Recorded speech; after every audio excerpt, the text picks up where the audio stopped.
Did you go to the game? No, I was so whipped up. Balls were flying out of there last night. Oh, we left, it was 18-6. Oh, That set a record for most home runs oh, wow. in a game for the franchise, and that franchise has been around 60 years. Wow. Like, so, How do we say the gentleman's name? Sakib, Sheikh, He doesn't. Sakib. Pronounce it. Right, Like- Sakib. Okay. Yes. Very nice guy, man. Blind. Oh, okay, cool. Shakib Sheikh. Sakib. Sakib Sheikh, okay. Because there's not much time there. We went to the wrong ballpark last night. Oh. The bus Me, did? Matt- Sparrow got the tickets. Uh-huh. So me, Matt Ader. Yeah. 3 blind mics. Yeah. Thinking, oh, you know. Like Right down.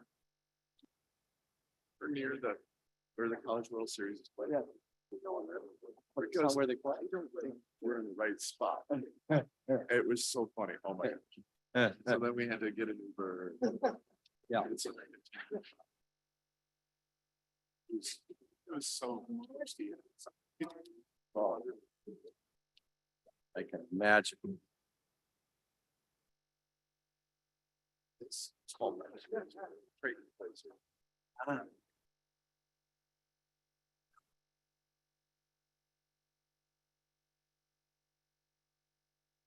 Good morning, everyone.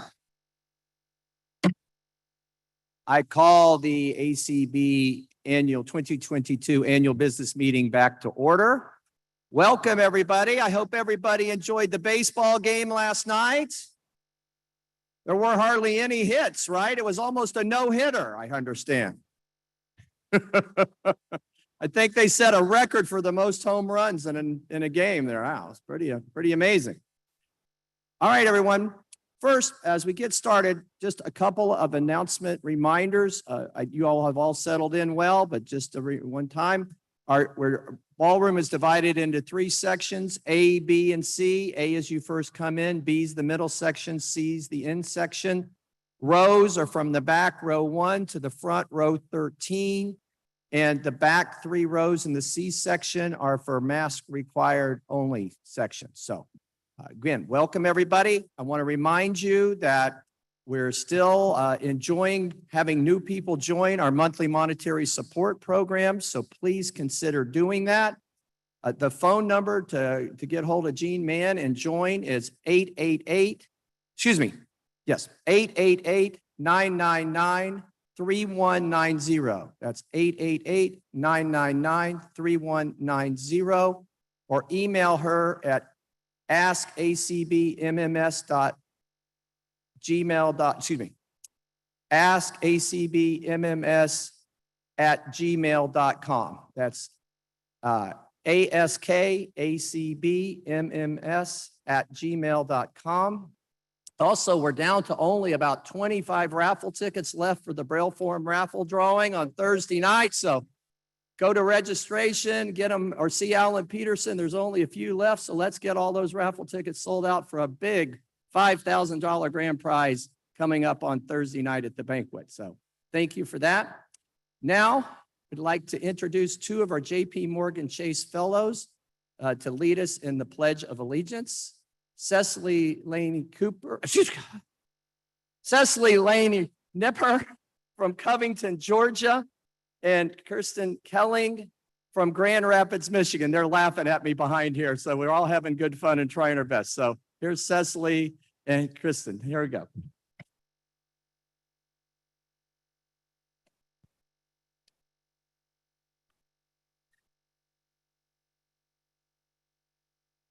I pledge allegiance to the flag of the United States of America and to the republic for which it stands, one nation, under God, indivisible, with liberty and justice for all.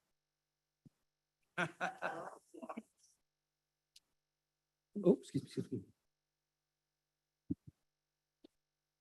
Ladies, thank you so much. Now we are going to hear our convention sponsors from Kelly Gass. The American Council of the Blind would like to thank our 2022 conference and convention sponsors. Their continued support is sincerely appreciated. Diamond sponsors: Vanda Pharmaceuticals, JP Morgan Chase, Comcast, Microsoft, Meta, Vispero. Emerald sponsors: Amazon, MGM Resorts, Verizon, Walmart, Spectrum, Johnson & Johnson. Ruby sponsors: AT&T, Google, Waymo, Cruise, Adobe. NCTA, the Internet and Television Association. Onyx sponsors: Mobile Voting, an initiative of Tusk Philanthropies. American Printing House, Election Systems and Software, Democracy Live. Topaz sponsors: ACB Lions. Pearl sponsors: Library Users of America.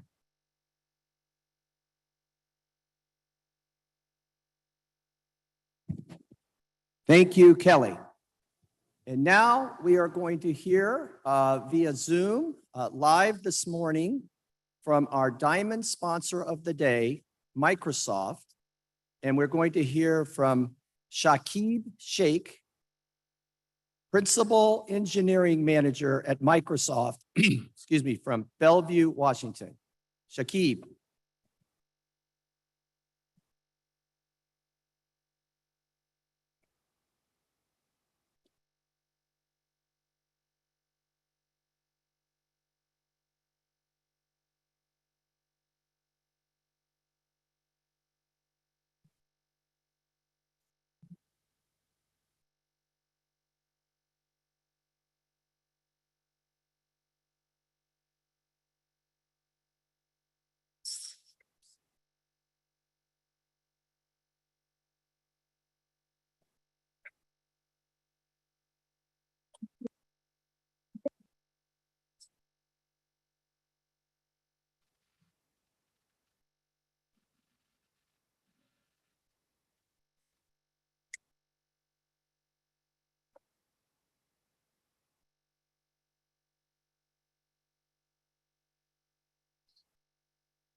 Shakib, are you with us?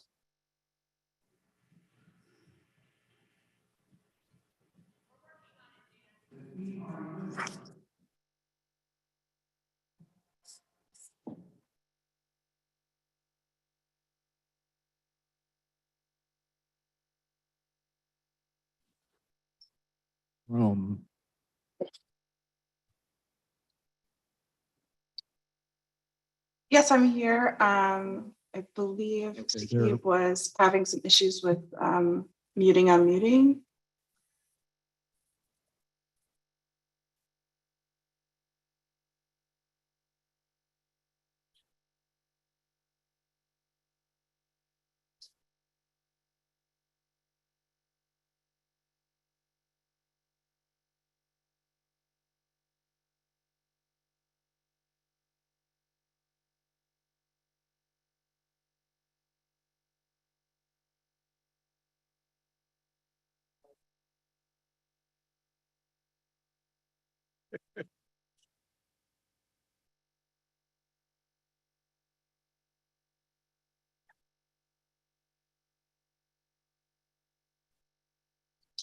He said he is still not able to unmute himself. I'm getting some help right now.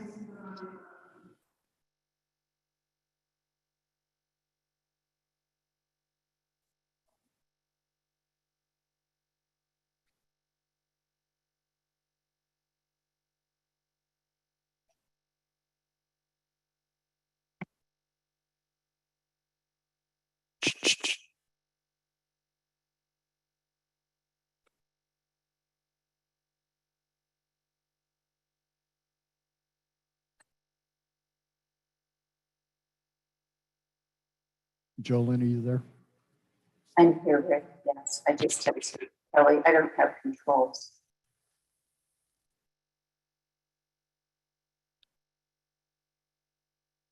So Keith is having trouble. Should we just do it with audio only?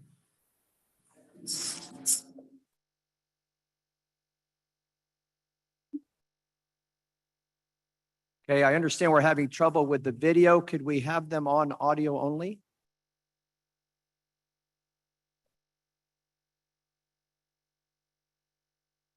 Yeah, we're trying to sort it out, Dan. Ladies and gentlemen, if you have Zoom on in the room, please put yourself on mute.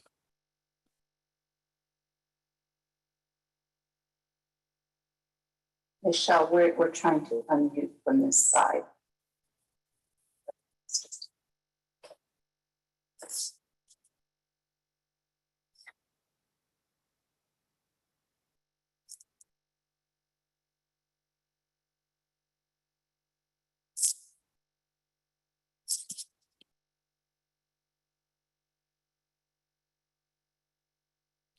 Yeah, Michelle's in the room.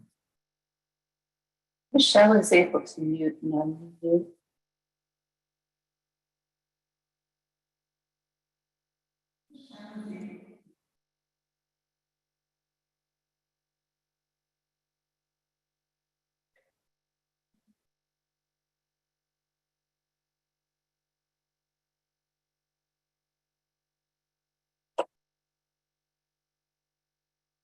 We already did. Hey, Michelle, if you just unmute, you can talk to us. I'm able to mute and unmute, and I've been able to. It's just Sakib is having issues with being able to.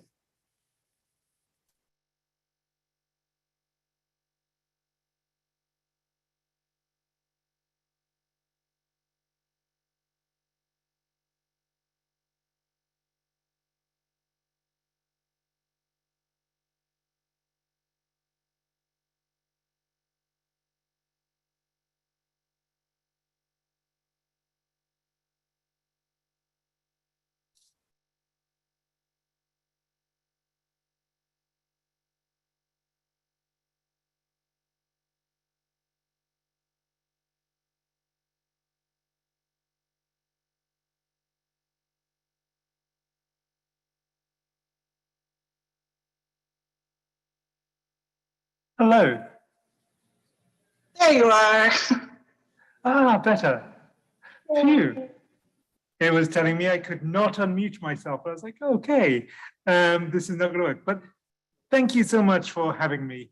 It's a real pleasure to be here. I wish I could be there in person, but I'm so happy that we have these hybrid conferences now. So yes, thank you so much. My name is Sakib Sheikh. I lead the Seeing AI project here at Microsoft.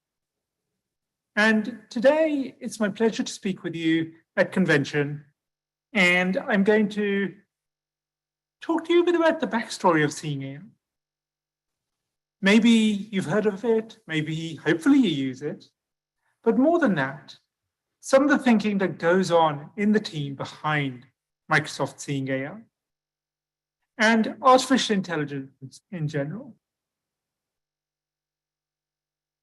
So it's exciting to think that Seeing AI launched at convention 5 years ago.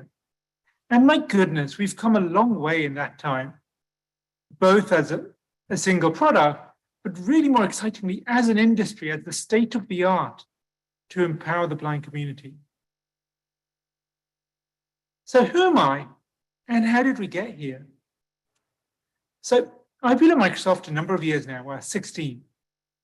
And I grew up listening to ACB radio through college. And so, being part of the blind community has been part of, on the internet has been part of my life growing up. And now I was very fortunate.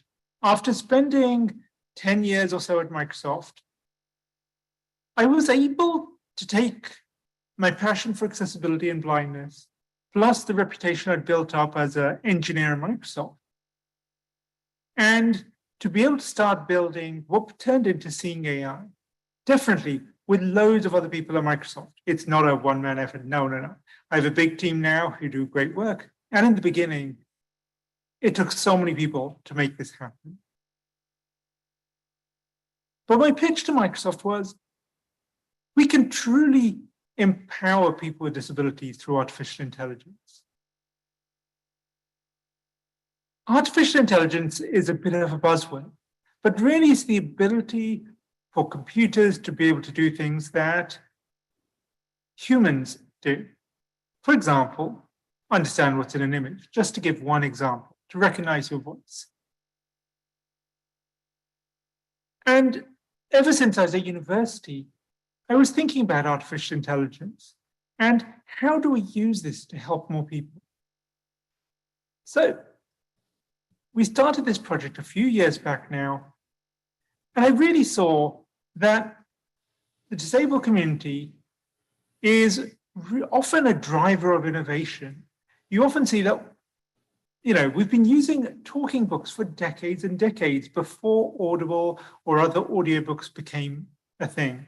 We've been having talking computers for decades, and I could make the list go on and on. There are so many examples where people with disabilities, including the blind community, are using these gadgets, which are niche, which are used, just by our community maybe, but later on they become something that's just part of everyday life. No one looks twice at talking computers these days. I definitely remember a time when that was not true. And at Microsoft, we call this inclusive design. Design for one, extend to many. So if you can look at a small audience, look at the challenges they face and solve for that, find those innovative solutions, what that really means is that you can then, over time, take that innovation, take that learning, not only help people today, but bring it to the world, the large audience, the mainstream tomorrow. And so that was my pitch to leaders at Microsoft. And 5 years ago, we launched the Seeing AI app. I'm going to play a short video to tell you a bit more about what it is. I'd like to think that you all have it on your iPhones, that you're all using it. If not, please download it. We're going to just play a very short video to tell you a little bit about the app, just in case you haven't heard of it yet.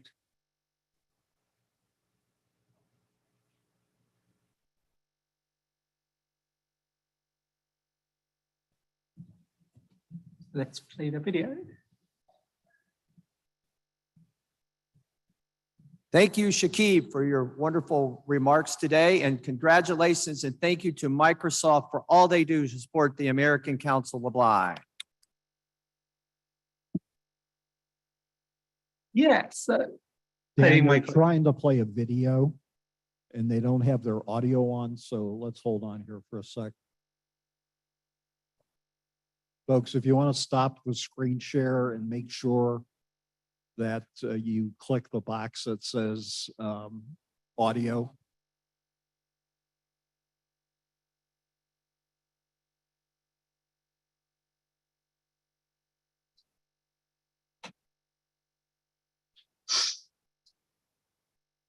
Lower left-hand corner.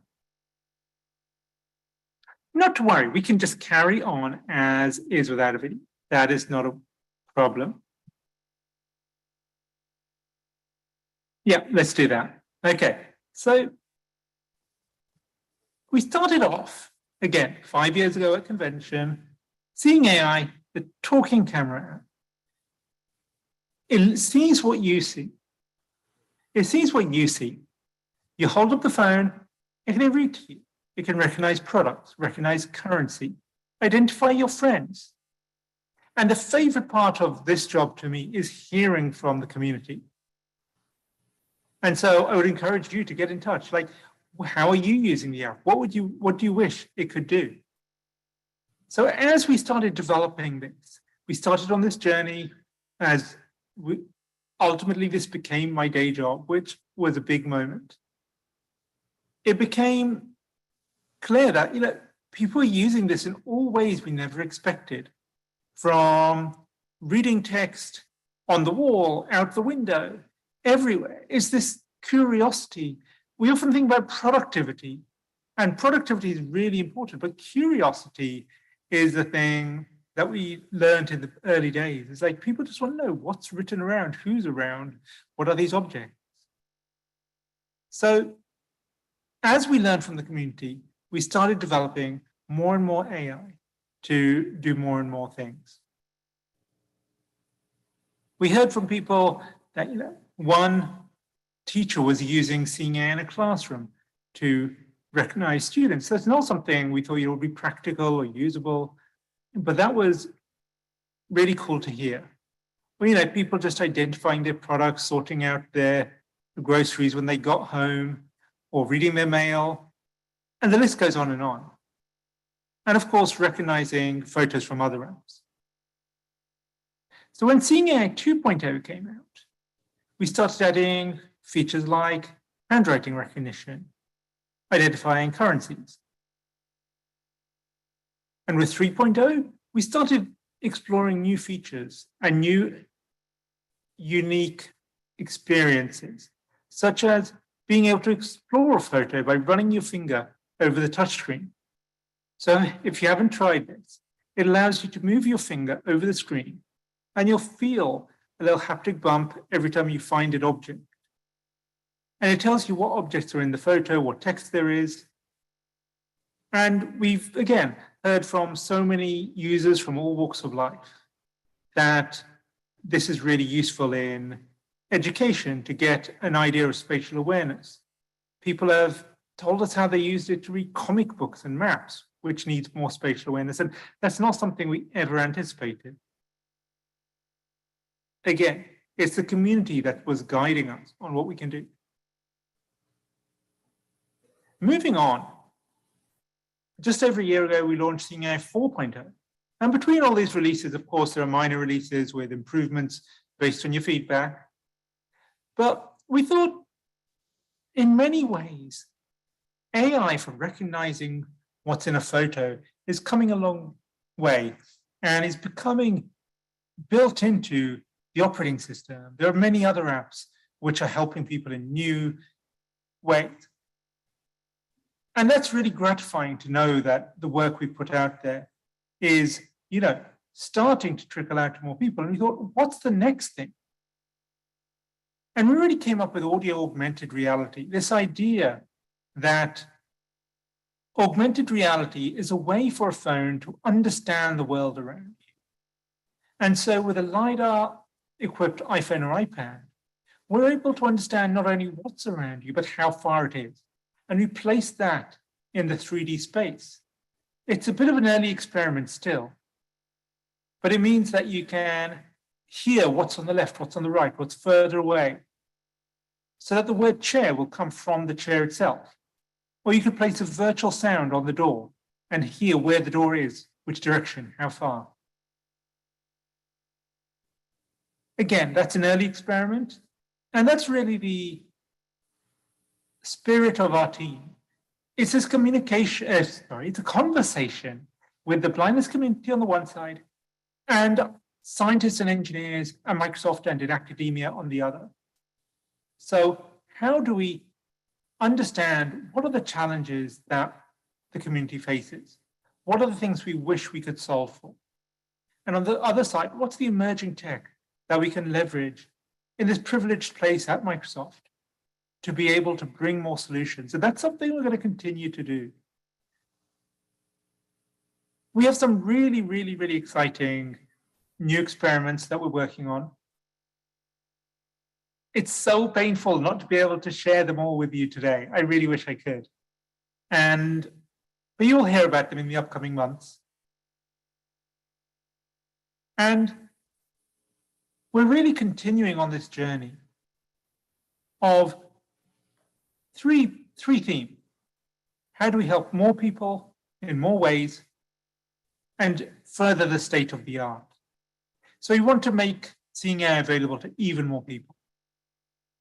And we're going to keep figuring out one scenario at a time, one kind of task or challenge at a time.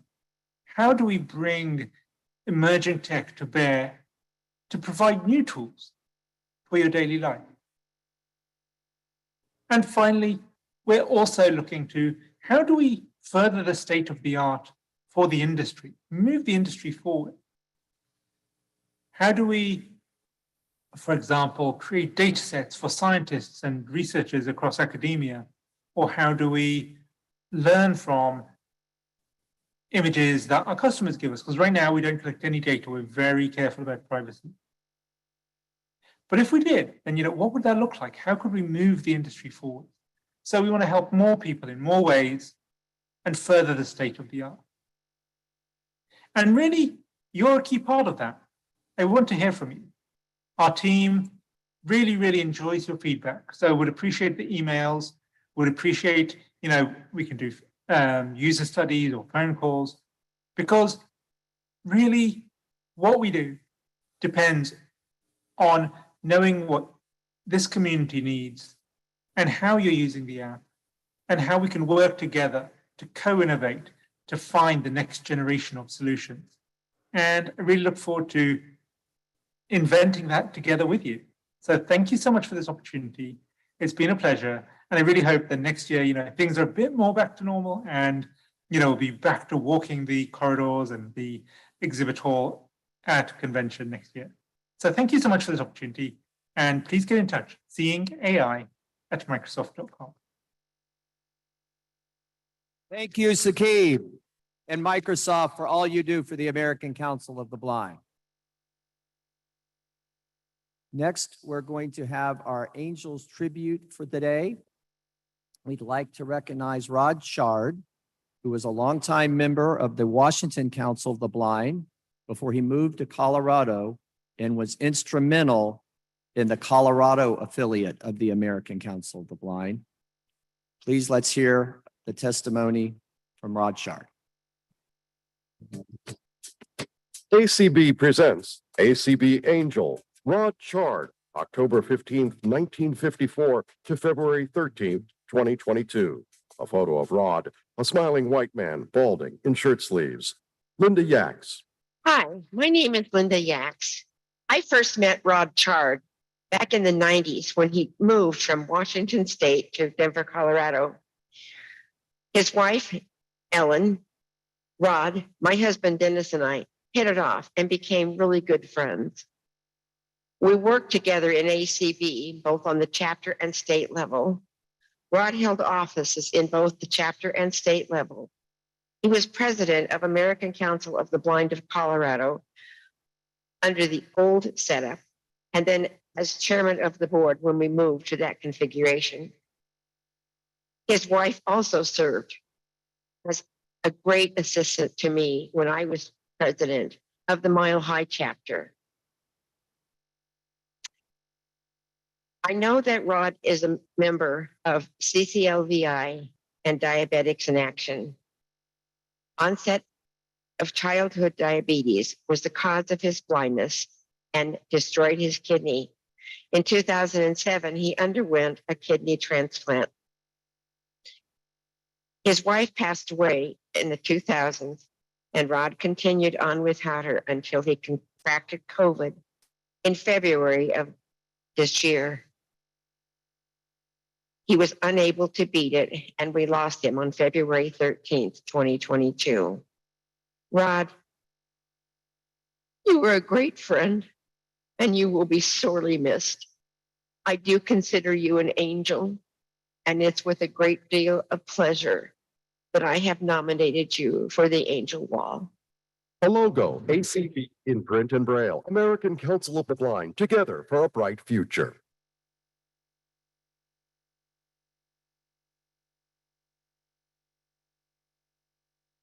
Thank you, Linda, for those stirring words, and thank you, Rod, for all your service. We'll always remember you and miss you within the American Council of the Blind. Next, we're going to hear from our ACB treasurer, David Trott, to give us our 2022 financial narrative.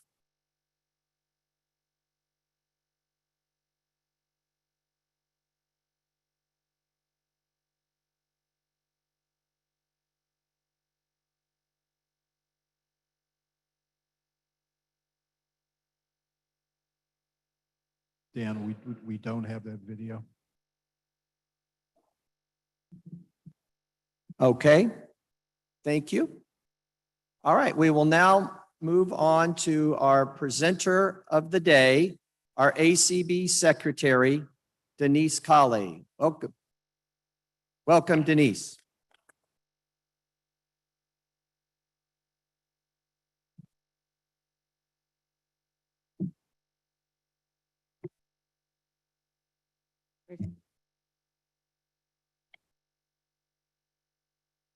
Mike.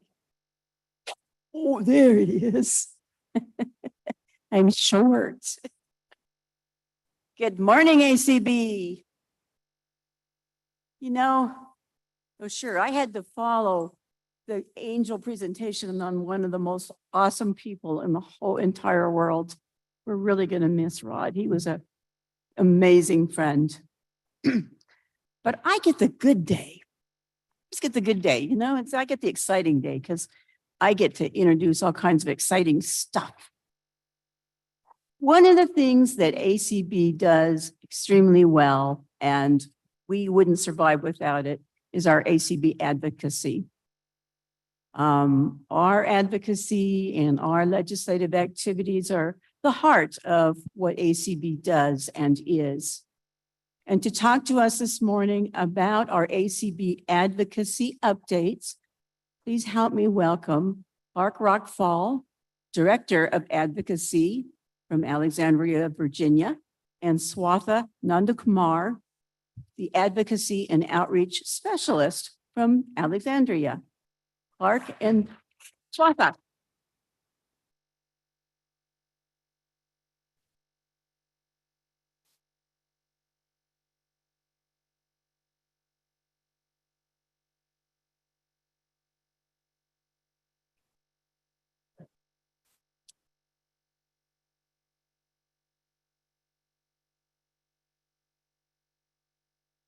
Hello? You need to turn up the mic. Hello? There you go.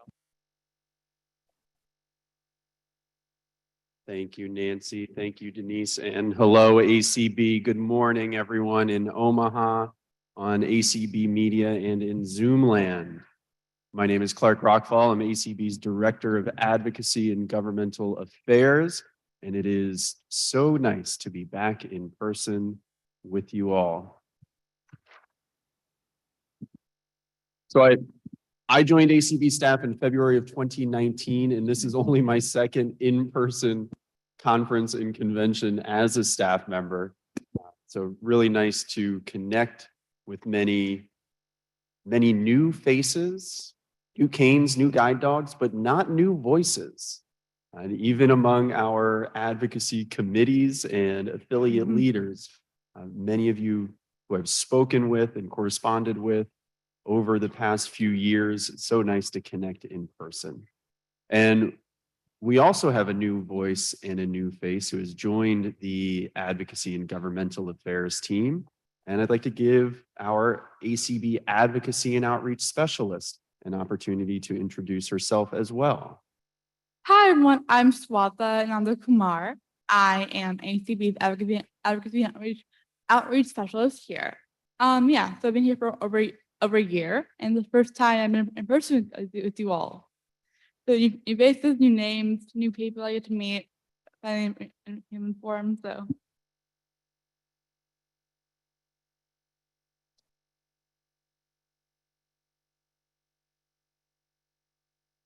And Swatha and I would like to take this opportunity to just share with you all some top advocacy priorities that have been not only occupying our time, but that we've been sharing information with you all, and you all have been raising your voices and getting your affiliates engaged on these issues as well. So the first one, the accessibility of at-home COVID testing. Has anyone heard of this? Is this has anyone encountered barriers when trying to use an at-home COVID test? Yeah.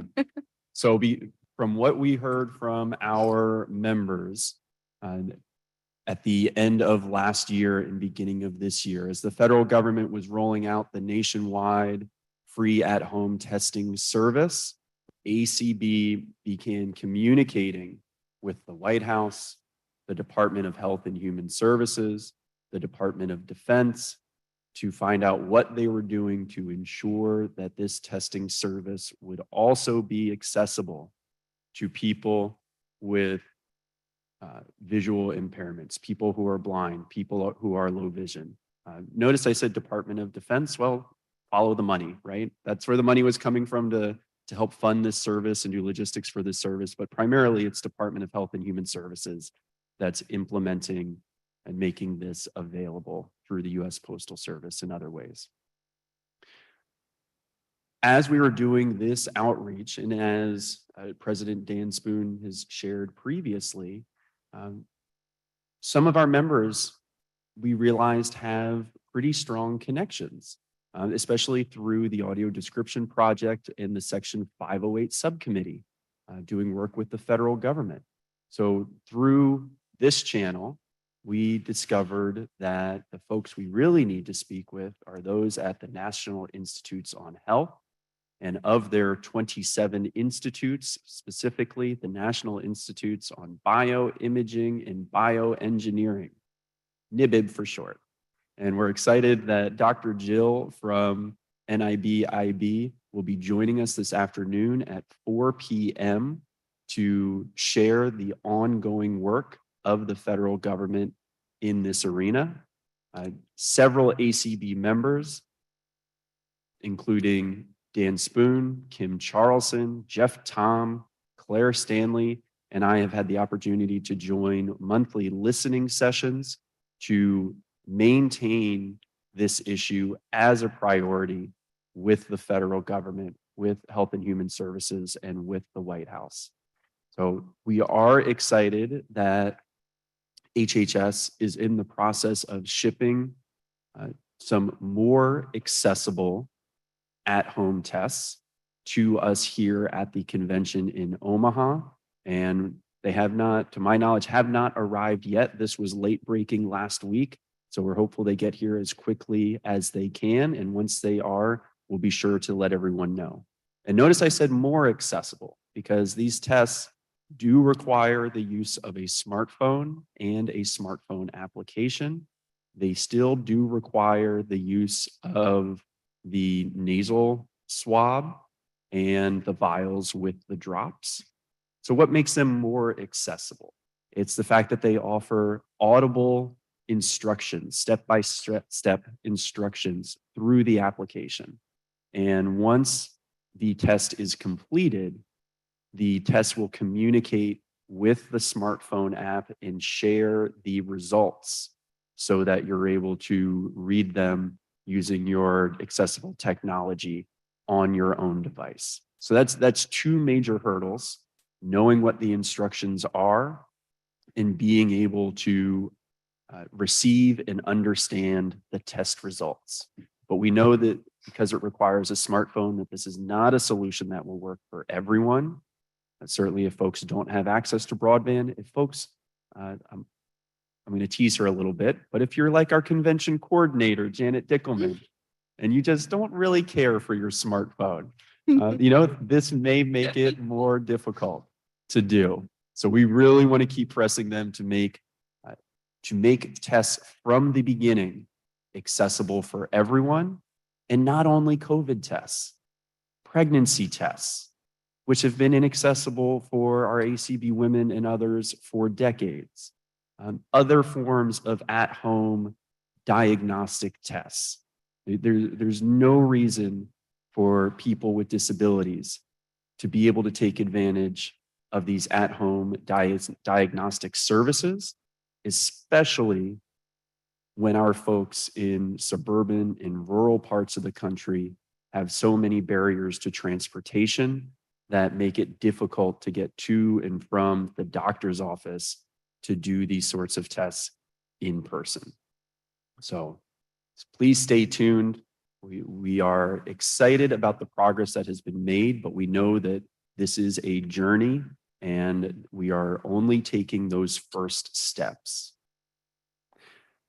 Another area of focus in conjunction with the Get Up and Get Moving campaign, which I'm excited that the ACB Board of Directors has decided, along with President Dan Spoon, should become a full committee within ACB and part of our advocacy steering committee. A couple items here. The Medical Device Non-Visual Accessibility Act, HR 4853, one of our legislative imperatives for 2022. I'm happy to say that with all of the hard work that you all have been putting in, contacting your members of Congress in the House of Representatives, we are now over 58 co-sponsors. It is a bipartisan bill. There are 3 Republican co-sponsors of this bill, and we are continuing to reach out to offices and encourage additional co-sponsors. At the same time, both ACB and NFB are working together with some Senate offices to introduce a Senate companion bill. So we are in that process right now. The bill is with Legislative Council as they refine the language of the bill so that it's more to their liking, but also we want to have a discussion draft that we can take to Republican senators as well, because our goal is for this bill to be bipartisan, just like the House version of the Medical Device Non-Visual Accessibility Act.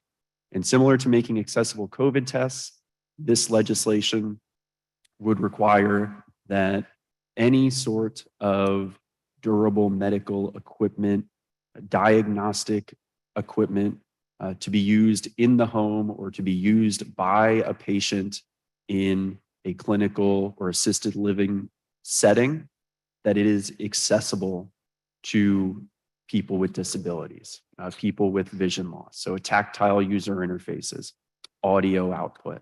This is a high priority for President Tom Tobin and ACB Diabetics in Action. It's something that over my 3 years at ACB, it was one of the first issues that was brought to my attention, saying we need to get something done here.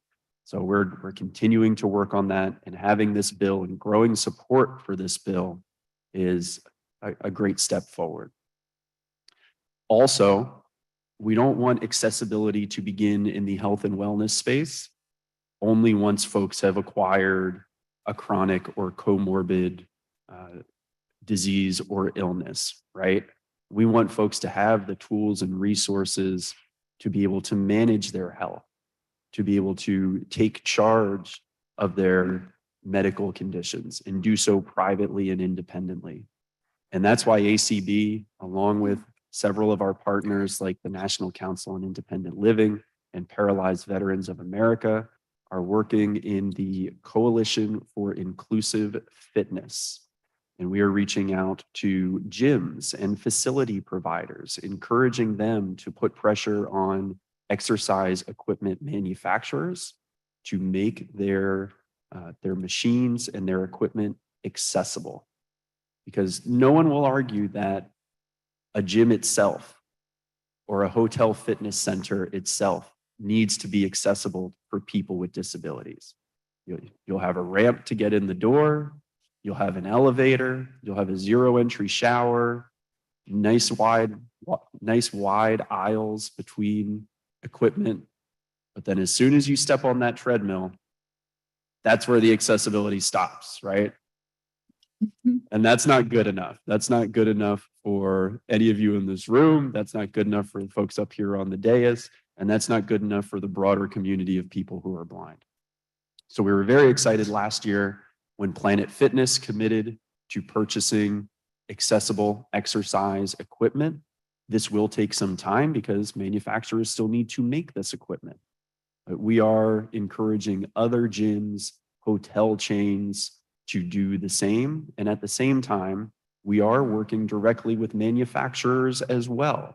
So in April, ACB members had the opportunity, those from the Greater New York City chapter, to go and provide user testing and feedback at the Peloton headquarters in Manhattan on the accessible user interface and controls of their treadmill.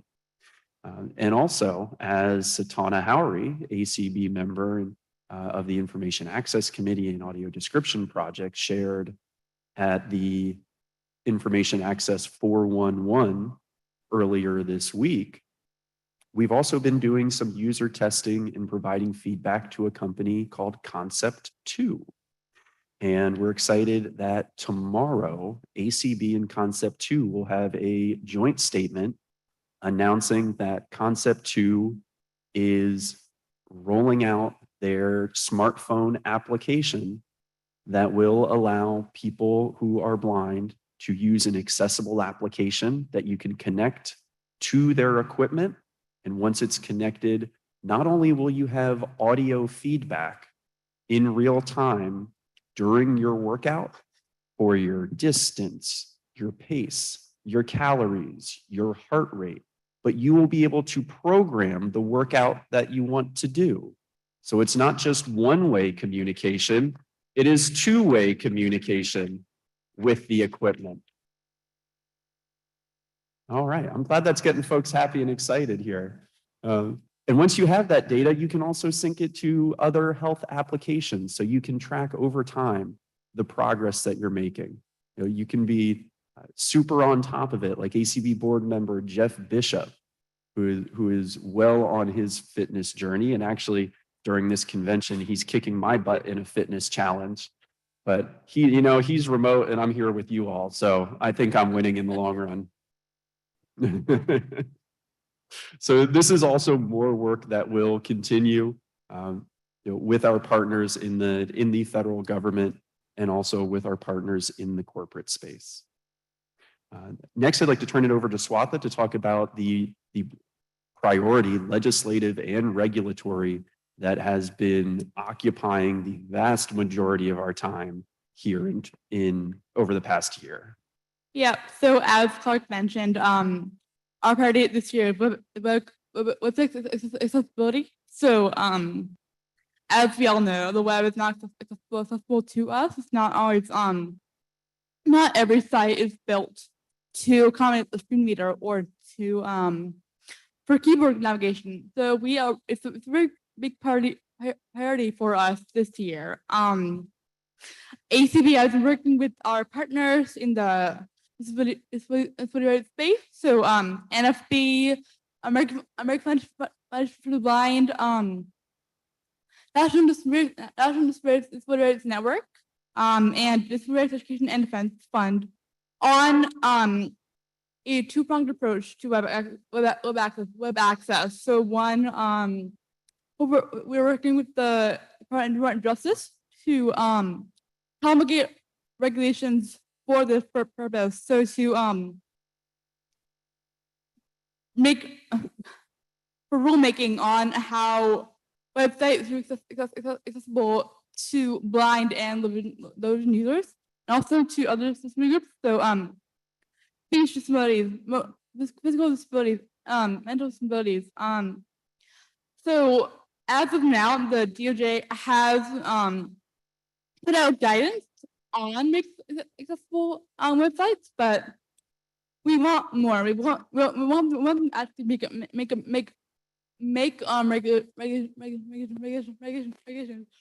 regulations, not just guidance.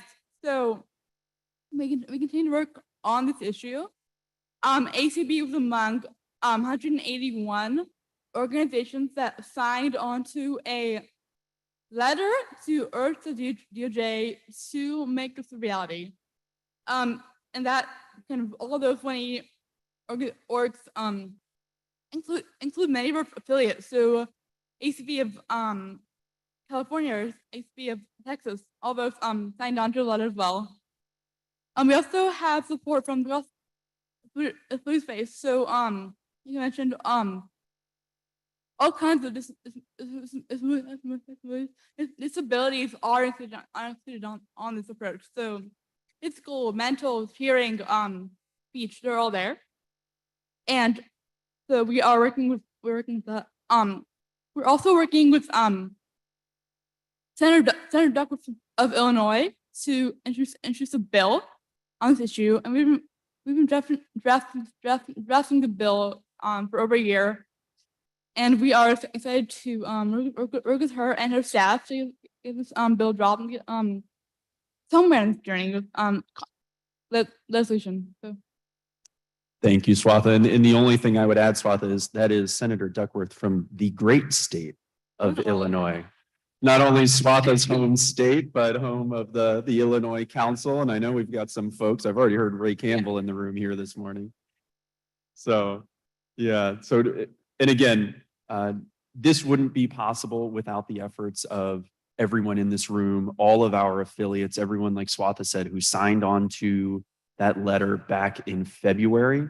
And we are being heard on this issue. You know, we've talked with folks in the White House, within Department of Justice, Health and Human Services, Department of Education, and they hear us. Not only do they hear us, but the members of Congress hear us as well. And they have been sending letters recently to the Department of Justice, urging them to move forward as well. So Senator Duckworth led a letter along with Senator Durbin, in total with 10 signatories. Senator Schatz from Hawaii led a letter with 12 senators signed on pushing for this. And we are working with a member of the House of Representatives to do a broad sign-on letter urging them to move forward with regulations as well. And on the legislative front, like Swatha said, we are getting very close. We're hopeful that we'll have bills by the end of summer. And when that happens, we will need all of our members, all of our friends and affiliates to contact their members of Congress and urge co-sponsors, build support. We cannot let this issue go away quietly. We need to maintain its profile. You know, they have a lot of priorities. Not all priorities are created equally. So we need to ensure that this is a top priority for Congress and for the administration, so we can get something done by the end of the current administration. The last item that we'd like to highlight is voting. Voting. And that was me. That wasn't an echo in the room. No, I'm kidding. I know, please, let's have a round of applause for Rick Morin and Larry Gassman and everyone working on the technical side here, you know, building the plane while we fly it in our first ever hybrid convention. Not only are they making us sound great here today, they make us sound great on a weekly basis with the Advocacy Update podcast, with ACB Media, and all the work that they do behind the scenes. So a big thank you to them. So voting, 12 states now allow people who are blind and people who are print disabled to receive, mark, verify, and return their absentee ballots electronically. Most recently, through passing legislation, Massachusetts and Rhode Island just made this possible. Through legal advocacy last year, North Carolina became the first state with a successful court ruling saying that if this sort of service is offered to other voters, mainly military and overseas voters, then it must also be available to people with disabilities. And that is groundbreaking in the legal landscape. These are 12 out of 32 states that allow it for uniform in 234, over 30 states that allow it for uniform military and overseas voters. So there's still a lot of work to be done. And we know that many of our affiliates, including California, Florida, Indiana, New Jersey, Oregon, and others are actively working on voting rights and voting accessibility. But I think there are also other states where we can make a lot of headway, states where members of the military and overseas voters already have the ability to receive, mark, verify, and return an absentee ballot electronically, but voters with disabilities don't have that same right. So thinking of states like Arizona, Iowa, Washington, South Carolina, and even the great state of our host committee, Nebraska. I think these are all fertile ground for advocacy efforts when it comes to making remote voting more accessible. And this is something that remains a priority for us, as we know it remains a priority for you all. Not every 4 years, not every 2 years, but always. You know, we need access to the ballot box. We need the ability to raise our voice and exercise our democratic rights. So in closing, I would just like to say thank you.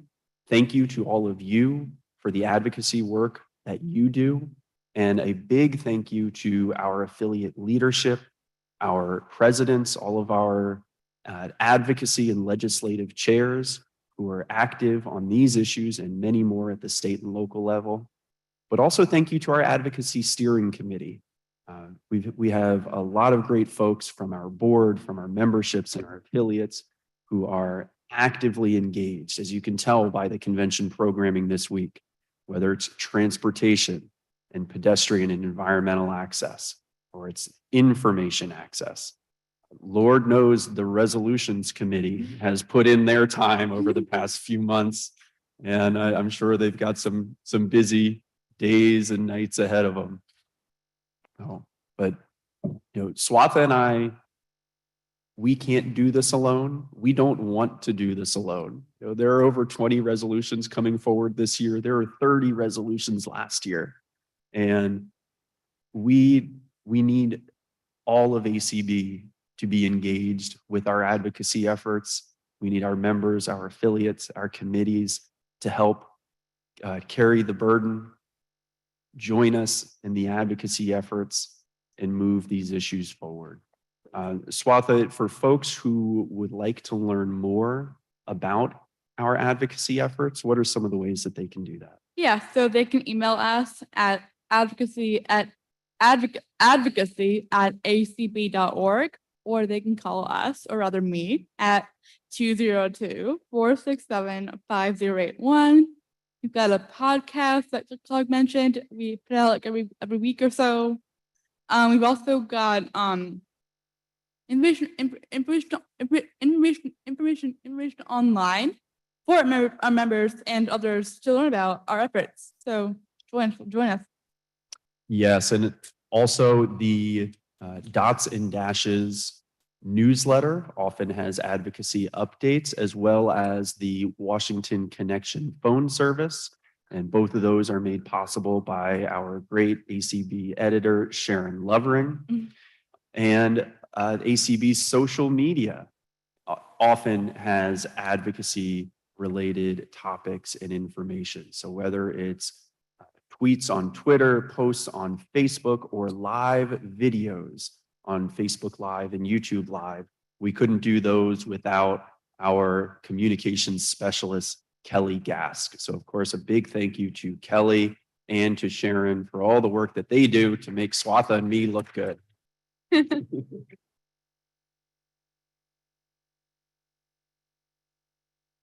And as we wrap up here, as Swatha mentioned, the podcast, the Advocacy Update podcast, which you can find on ACB Media or via your favorite podcast player. Please download, subscribe, rate, and review. But we always close the podcast a certain way. And I'd like to have everyone here in the room and everyone on ACB Media and Zoom join Swatha in closing out our presentation like we do our podcasts. Keep advocating.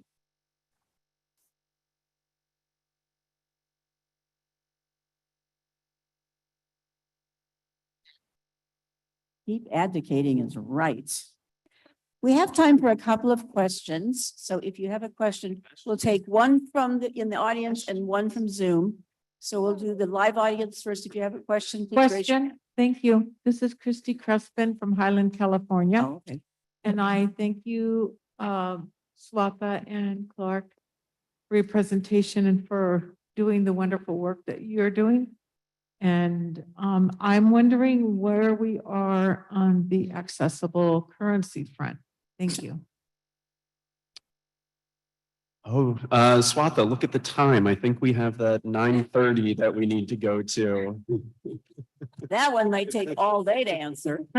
So accessible currency. Yeah, unfortunately, we are no further along than we were since the injunctive ruling, or excuse me, the ruling from 2008. So the court said that when the federal government updates or modifies the paper currency, that it has to be made accessible. Well, they haven't updated or modified the currency since 2008. And there's no time mechanism to enforce them to do so. We were very excited that in the Biden administration's campaign platform, that there was language expressing their desire to update the $20 bill by 2024 and modify it to include a portrait of Harriet Tubman. And this got a lot of notoriety, especially in 2021. And a lot of reporters were accurately noting that for this to happen, the $20 bill would also need to be made accessible for people who are blind and low vision, which we are very supportive of. And I'm excited that the Advocacy Steering Committee recommended to the board of directors that in conjunction with the DC Leadership Conference in 2023, that we should hold a rally at the US Treasury to ensure that they know that this remains a top priority. And I'm excited that this is not only a priority for people who are blind and low vision, but this is a priority for women. This is a priority for people of color. So I think we can have broad support for this issue. Yeah. And then the only thing additionally I'll add, so we're talking about paper currency, right? But there are a lot of online services, especially with the rapid growth and fall of cryptocurrencies for online, virtual only banking platforms. And many of these newly emerging ones are not accessible. And this gets to the website accessibility issue that Swatha talked about, but it also gets to financial independence and security. So we're looking at that very closely as well, because we don't want these new services, these new offerings to come along that are just as inaccessible as paper currency. And I was told that we can't take questions from Zoom. So does somebody else in the audience have another quick question? Yes. Hey, this is Michael Talley helping run the microphone. So I had one request of, can you please repeat the email address and the phone number? And then Triple G has one question if you have time. So the email for us is advocacy. So advocacy@acb.org. And number is 202-467-5081.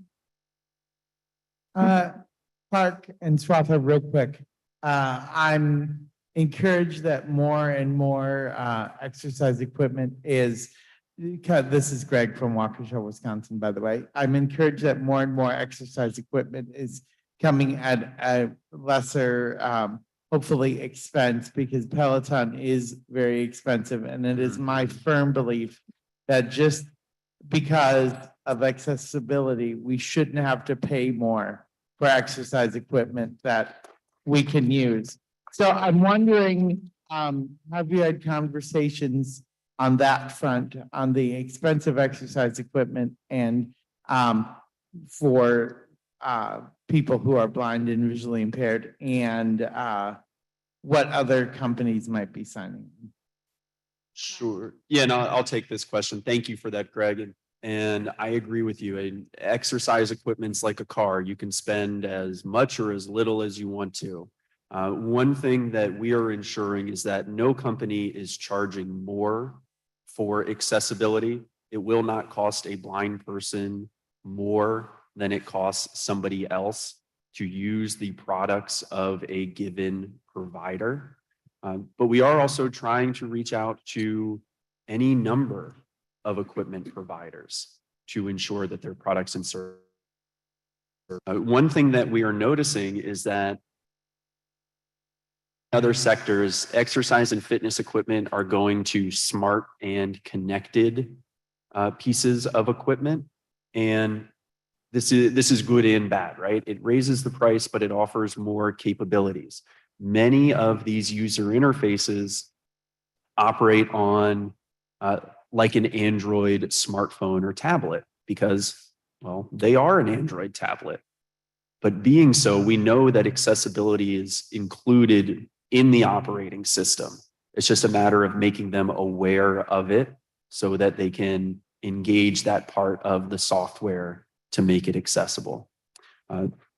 As we conduct this outreach, we are also talking with other providers of equipment that is not smart or is not connected. And there are actually industry standards, ASTM standards for tactile user interfaces and audio output. So we don't have regulations in this place, but consensus industry standards are a great place to begin. And we're working to make more companies aware of those so that we do have options and we do have choice and we don't only need to purchase the Cadillac of exercise equipment, right? So that's what we're hoping to accomplish here. Thank you. Let's thank Clark and Swatha for this wonderful, wonderful advocacy updates.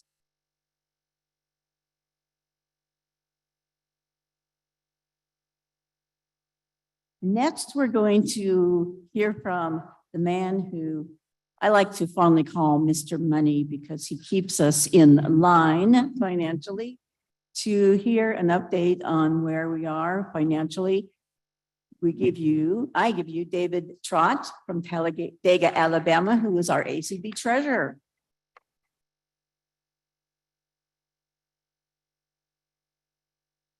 Hate to do this, guys. We're still not ready to go with that.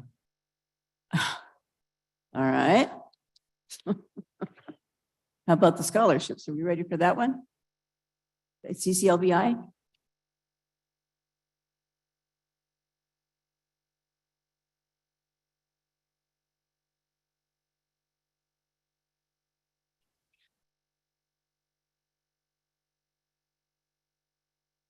Rick, can we do the CCLBI scholarships?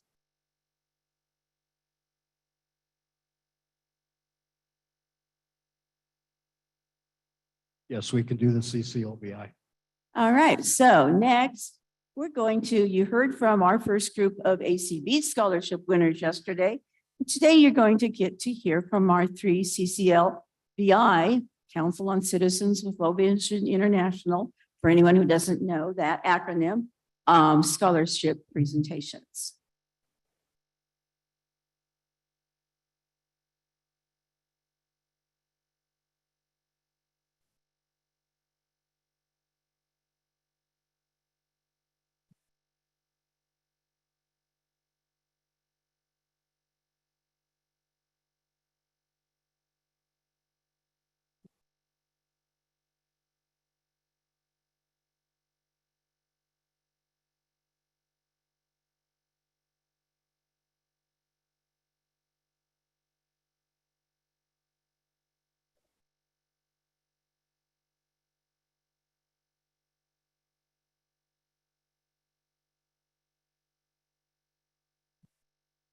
It's coming, guys.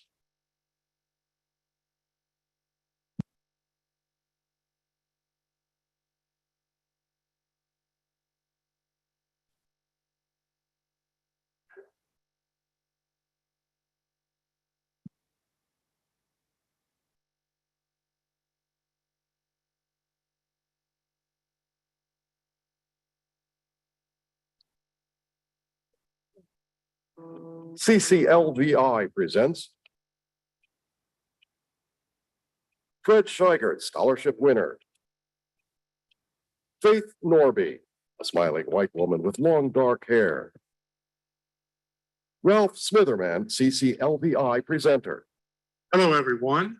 My name is Ralph Smitherman, and we will be talking with Faith Norby, the Fred Scheigert Incoming Freshman Scholarship winner, associated with the Council of Citizens with Low Vision International, which we call CCLVI. Congratulations, Faith. We know that you are a very busy young lady. So, tell us where you live. Faith Norby, Fred Scheigert Scholarship winner. Live in Manning, North Dakota and southwestern North Dakota. I imagine that it gets very cold during the winter. Yes, it definitely gets really cold, especially honestly all winter long it can get very cold, and it's not the best, but I love living in North Dakota, so we deal with it. Okay, that's great. Do you have any brothers and sisters? Yes, I actually have two siblings. I have a younger brother who is currently a freshman, and then I also have a younger sister who is a fifth grader. Where did you attend high school?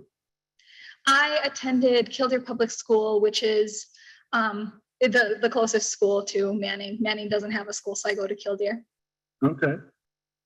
This fall, which college do you plan to attend? I'm planning to attend the University of Mary in Bismarck, North Dakota. Okay. What will be your main field of study? So this fall, as I'm attending the University of Mary, I will be majoring in English education and minoring in special education. That is excellent. Outside the classroom, what are some of your interests? Say outside of the classroom, I really love to read. So that's one of my hobbies that I spend a lot of time on. I also am involved in several different organizations. In school, I was in multiple extracurriculars, but currently what I'm doing right now, I'm also involved in 4-H and showing sheep for 4-H, and also the National FFA Association. I'm a FFA member, and that is one of my biggest passions and something that I really spend a lot of time working on. Do you feel you have accomplished what you want to in high school? And looking forward, do you think do you think your field of study will accomplish your goal? Definitely feel that I have accomplished all of my goals that I set for myself as I went through high school. I actually just graduated valedictorian of my high school, which was a really big accomplishment, something that I've been working for since my freshman year of high school. So I was very proud of that. And I definitely feel that the education I received is really going to help me as I continue to further my education at the University of Mary. And UMary really does have a great English department and education department. So I truly feel that it is going to give me the skills and knowledge that I need to be an effective English teacher after I graduate college. Thank you, Faith, for taking your time to speak with us today. We are glad you could attend the 2022 ACB Conference and Convention. Congratulations again on being selected for the Fred Scheigert Incoming Freshman Scholarship Award. A logo, ACB in print and braille, American Council of the Blind, together for a bright future.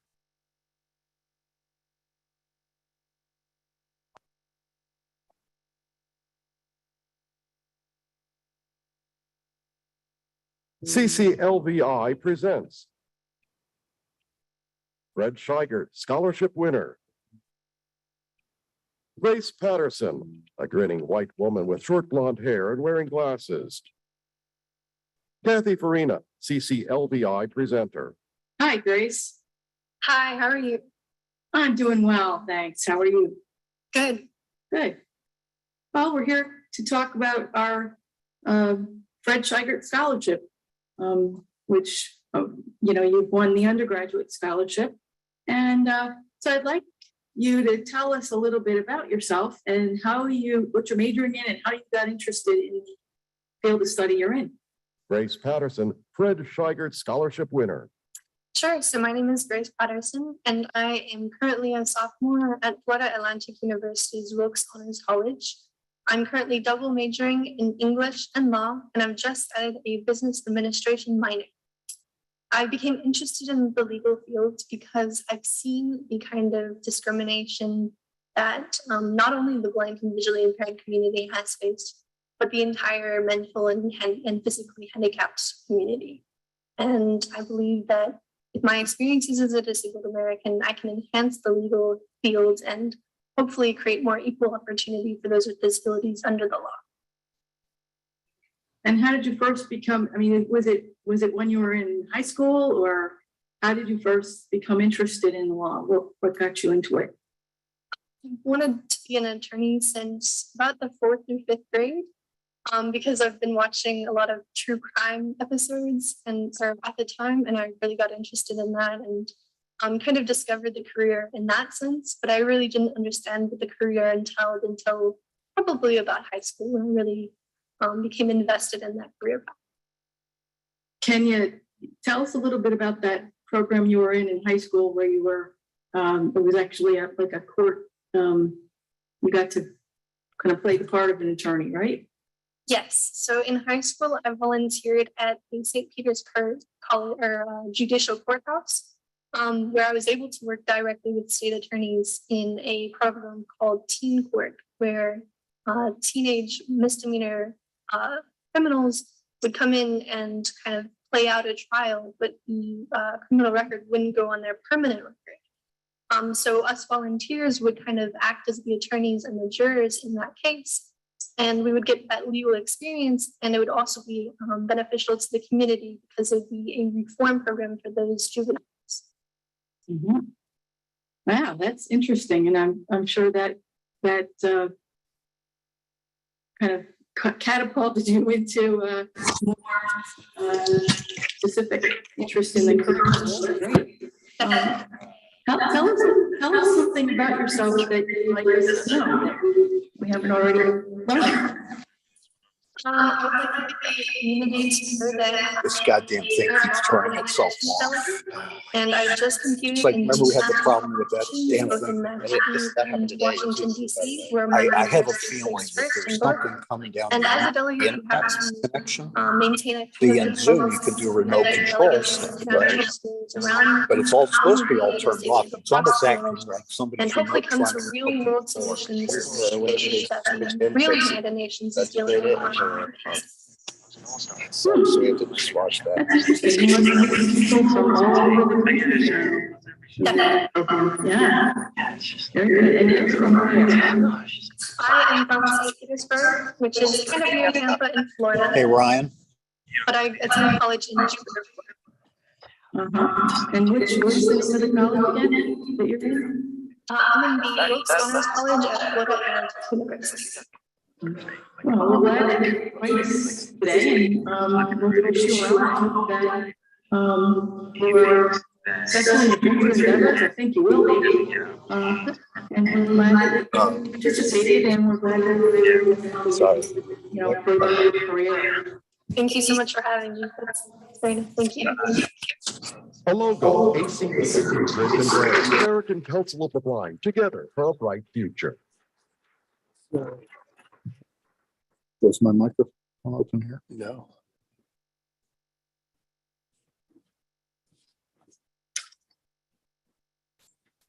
CCLBI presents Fred Schreiger, scholarship winner. Yael Medley, a round-faced, grinning white woman with dark hair. Ryan Petries, CCLBI presenter. My name is Ryan Petries, and I am the chair of the graduate committee for CCLBI scholarship program. And I have the great opportunity to introduce Yael Medley, who was this year's 2022 graduate scholarship winner. Congratulations, Yael. Why don't you tell us a little bit about yourself? Yael Medley, Fred Schreiger, scholarship winner. Thank you. Are they still getting it now? I'm a chemistry PhD student at Florida State University. I live in Florida. And I really love teaching organic chemistry. So after I graduate, I'm hoping to become an organic chemistry professor at a small college. And as you mentioned, I won the Fred Scheigert Scholarship from the Council of Citizens with Low Vision International. And I'd like to thank them. I'm very happy and very appreciative for winning this scholarship. Well, thank you. Organic chemistry is quite the master's program. What drew you into that field?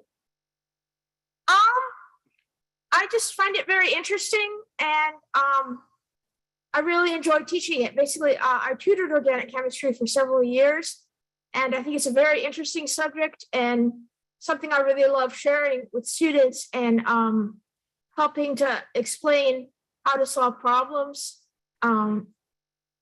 Basically, it's just one of the most interesting subjects that I've ever experienced. Well, yeah, organic chemistry is quite the major and quite the plan of study. Can you explain a little bit about what organic chemistry actually is?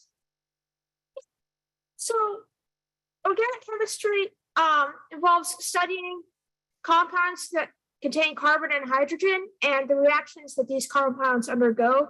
So, most molecules in your body or in the world actually are organic compounds. So anytime you're dealing with more complicated compounds, it's going to be organic chemistry. And so it's actually a very large field of chemistry that deals with reactions of these compounds. Yeah, why don't you tell us something that very few people know about you? So one thing which maybe not a lot of people know is that I like doing things outdoors, like kayaking, camping, hiking, swimming, anything like that. I really enjoy being outside. Well, Yael, that's quite the story, and I know you're going to make quite a difference in so many students' lives as they learn a very, very difficult subject. So thank you for taking the time to empower and inspire the future generations through your teachings in organic chemistry. And again, it's quite the honor to be able to present you as the 2022 graduate scholarship winner for CCLVI. Thank you. A logo, ACB in print and braille, American Council of the Blind, together for a bright future.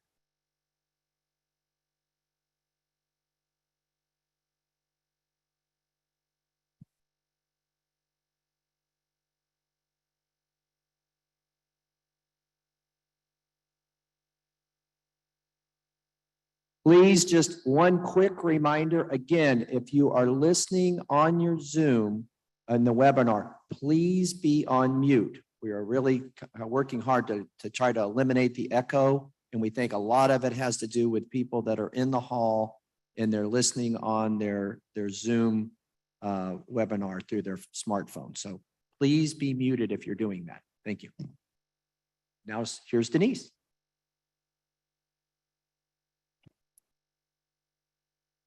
Well, thank you, CCLVI. So are we ready to do this again?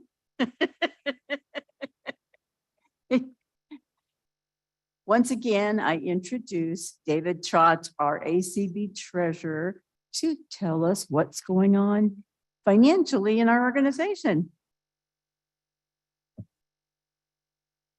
American Council of the Blind logo, Treasurer's Report, David Trott, Talladega, Alabama. American Council of the Blind Treasurer's Report narrative from the 2021 audited financial statements. 2021 surplus, $454,984. ACB's revenue was $1,476,620. Revenue was about $247,300 above budget. ACB used various communications channels in 2021 to help us reach a wider audience, leading to 60 for 60 campaign-a-thon and MMS being successful. Revenue from these projects was $178,900. ACB implemented a strategic communications plan in 2021, along with an editorial calendar. ACB Radio was rebranded as the ACB Media Network with significant focus on podcast distribution of ACB's programs and streaming over Alexa-enabled devices. ACB Media provided support for many of our affiliates, conventions for community events using ACB Media Channel 5, which ran 25 unique events each week and provided recorded podcasts for on-demand listening. Individuals and affiliates showed their appreciation for these services by donating $19,000. The 2 virtual ADP institutes were successful. Participants received instructions in audio description and then completed a group project during the breakout sessions. Revenue was $36,000. Expenses were $8,700 and the net was $27,300.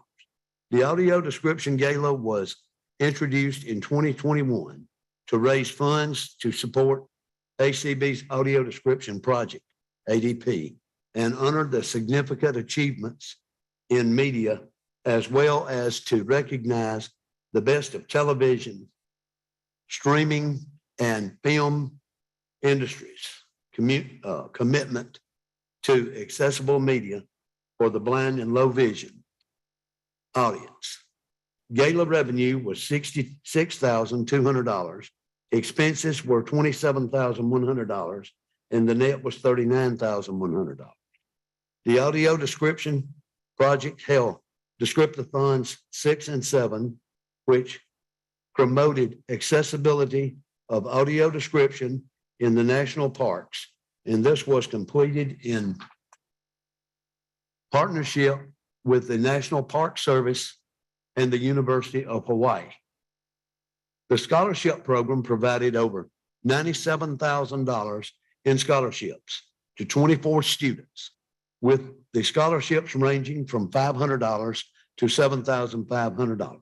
ACB partnered with several affiliate organizations and the American Foundation for the Blind, AFB, to offer these educational scholarships. Other award programs such as J.P. Morgan Chase Leadership Fellows and the DKM First Time Awards fostered future leaders through mentoring, training, and peer development. The legislative seminar was held virtually for the first time in 2021, allowing for many individuals the opportunity to participate, whether it was by attending just one seminar or many throughout the session. It also allowed for more individuals to advocate by being able to set up virtual meetings at the national level. Revenue was $24,500. Membership increased over the previous year with growth in individual membership and special interest affiliates, while state affiliates struggled during the pandemic. 2021 membership revenue was $49,800, providing community events, offering membership discounts, and building connections with our community. Helped member engagement. ACB worked to strengthen state and special interest affiliates through one-on-one support, formalized training, and daily activities held by Zoom throughout ACB's community platform. Volunteer leaders learned how to host and manage over 4,200 community events, ranging from social to educational, peer support, and topic-driven. In 2021, members contributed more than 42,000 volunteer hours. Many of ACB's fundraising activities far exceeded expectations, including convention, auction, holiday auction, the Brenda Dillon Memorial Walk, mini mall sales, and the Braille Forum raffle. Holding the auctions virtually gave many individuals the opportunity to participate, which led to a significant increase over prior years. Revenue for the fundraisers was $194,000. Expenses were $33,600 with a net of $160,400. Dividend income was $102,000, which exceeded the budget by $29,000. ACB advocated expanding healthcare protections and access for the COVID-19 vaccine testing. Increasing access to accessible absentee voting, advocated for greater availability of audio description video content, and promoting pedestrian safety through the installation of accessible pedestrian signals. The process for this advocacy work were $59,000. The first PPP loan was to ACB for 2020, was forgiven in 2021, resulting in a budget recognition in 2021. In 2021, ACB applied for employee retention credit to receive a refund for some of the employees' taxes that were paid in 2020. ACB recognized $52,600 in 2021 when the application was made. ACB's expenses was $1,858,281. Actual expenses were $96,400 below budget. Wages and benefits were $1,026,700 in 2021.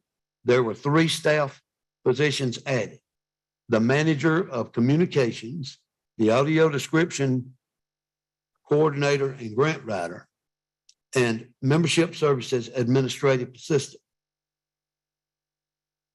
The manager of communications position was essential to unifying ACB's branding and messaging of all internal and external ACB communications.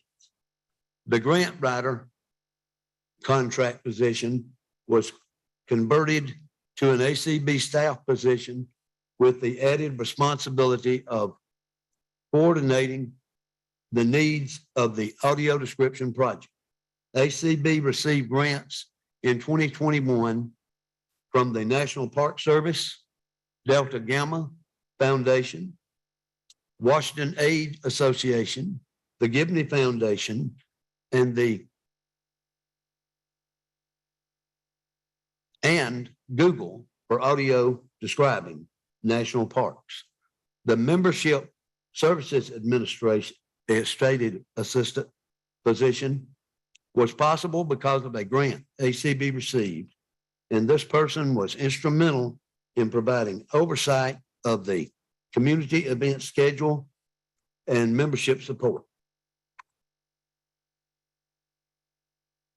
ACB's website environment received a long overdue upgrade, and the location where the data was stored moved to Microsoft's cloud, which is Azure. The ADP's website started a much needed redesign, and this will be completed in 2022. Actual expenses were $66,000. The budget was $50,100. There was an operations deficit of $381,660. Thrift stores income was $368,400. The coronavirus continued to have an economic impact on retail in 2021. While the thrift stores contribution was slightly below budget, the store's employees and managers did a great job providing customer service while ensuring the health and safety for everyone. The thrift stores also applied for the employee retention credit, and $82,600 was recognized in 2021. The first PPP loan for the thrift stores was forgiven, so the revenue was recognized in 2021. Convention profit was $249,900. There were over 150 workshops, seminars, and business meetings held throughout the convention, where individuals participated by attending sessions live or listening later by podcast. There was a virtual exhibit hall and many virtual tours for registrants to attend. Once again, attendees saw the value of the ACB providing and supported ACB by becoming individual sponsors. Individual sponsorships came to $28,100, an increase of 44% over the last year. Corporate sponsors were $282,000, and they increased almost 22% over 2020. There were 12 corporate sponsors who continued to sponsor ACB's convention since 2016, and 4 new sponsors were added in 2021. This was also the first time all members had the opportunity to participate in elections. During the business meeting, each member was provided with a unique voter code, and members were able to vote using their cell phones, computers, tablets, or landline phone. Unrealized gains of ACB's investments was $218,345. ACB's investment portfolio was $5,500,000 in December 2021, and the value of your investment increased $477,500. The rate of return on our investments ranges from 9.48% to 11.65%, which is where the funds should be based on their risk level. ACB's investments are in 3 different accounts. The value of each account investment were the Legacy Fund, $2,058,000. Each year, the board approves a portion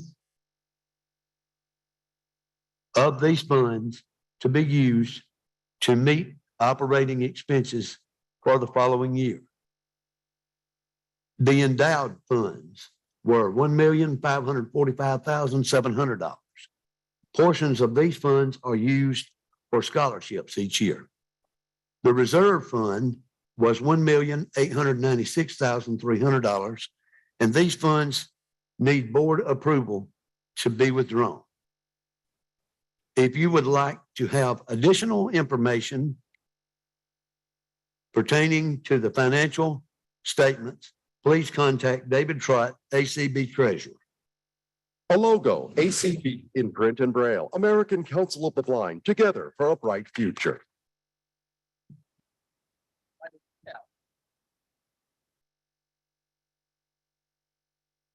That made me tired just listening to it. Okay, are you ready for a break? Yeah. All right, let's break until 10:20. That's easier for me to say than, yeah, let's break until 10:20. Be back here promptly at 10:20.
All right, let's be gathering, getting back in our seats. We're going to get started.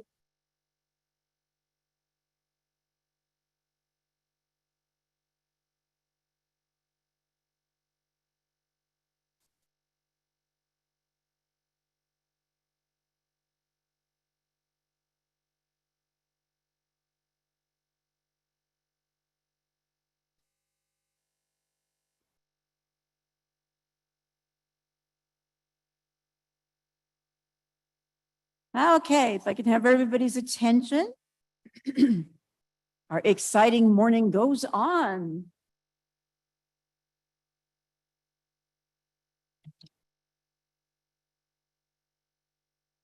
I get everybody's attention?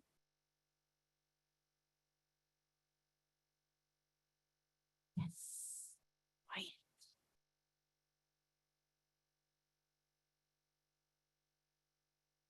You've had an opportunity this week to begin to meet our ACB scholarship winners. And so right now we are going to present the second segment of our winners so that you get to learn a little more about them.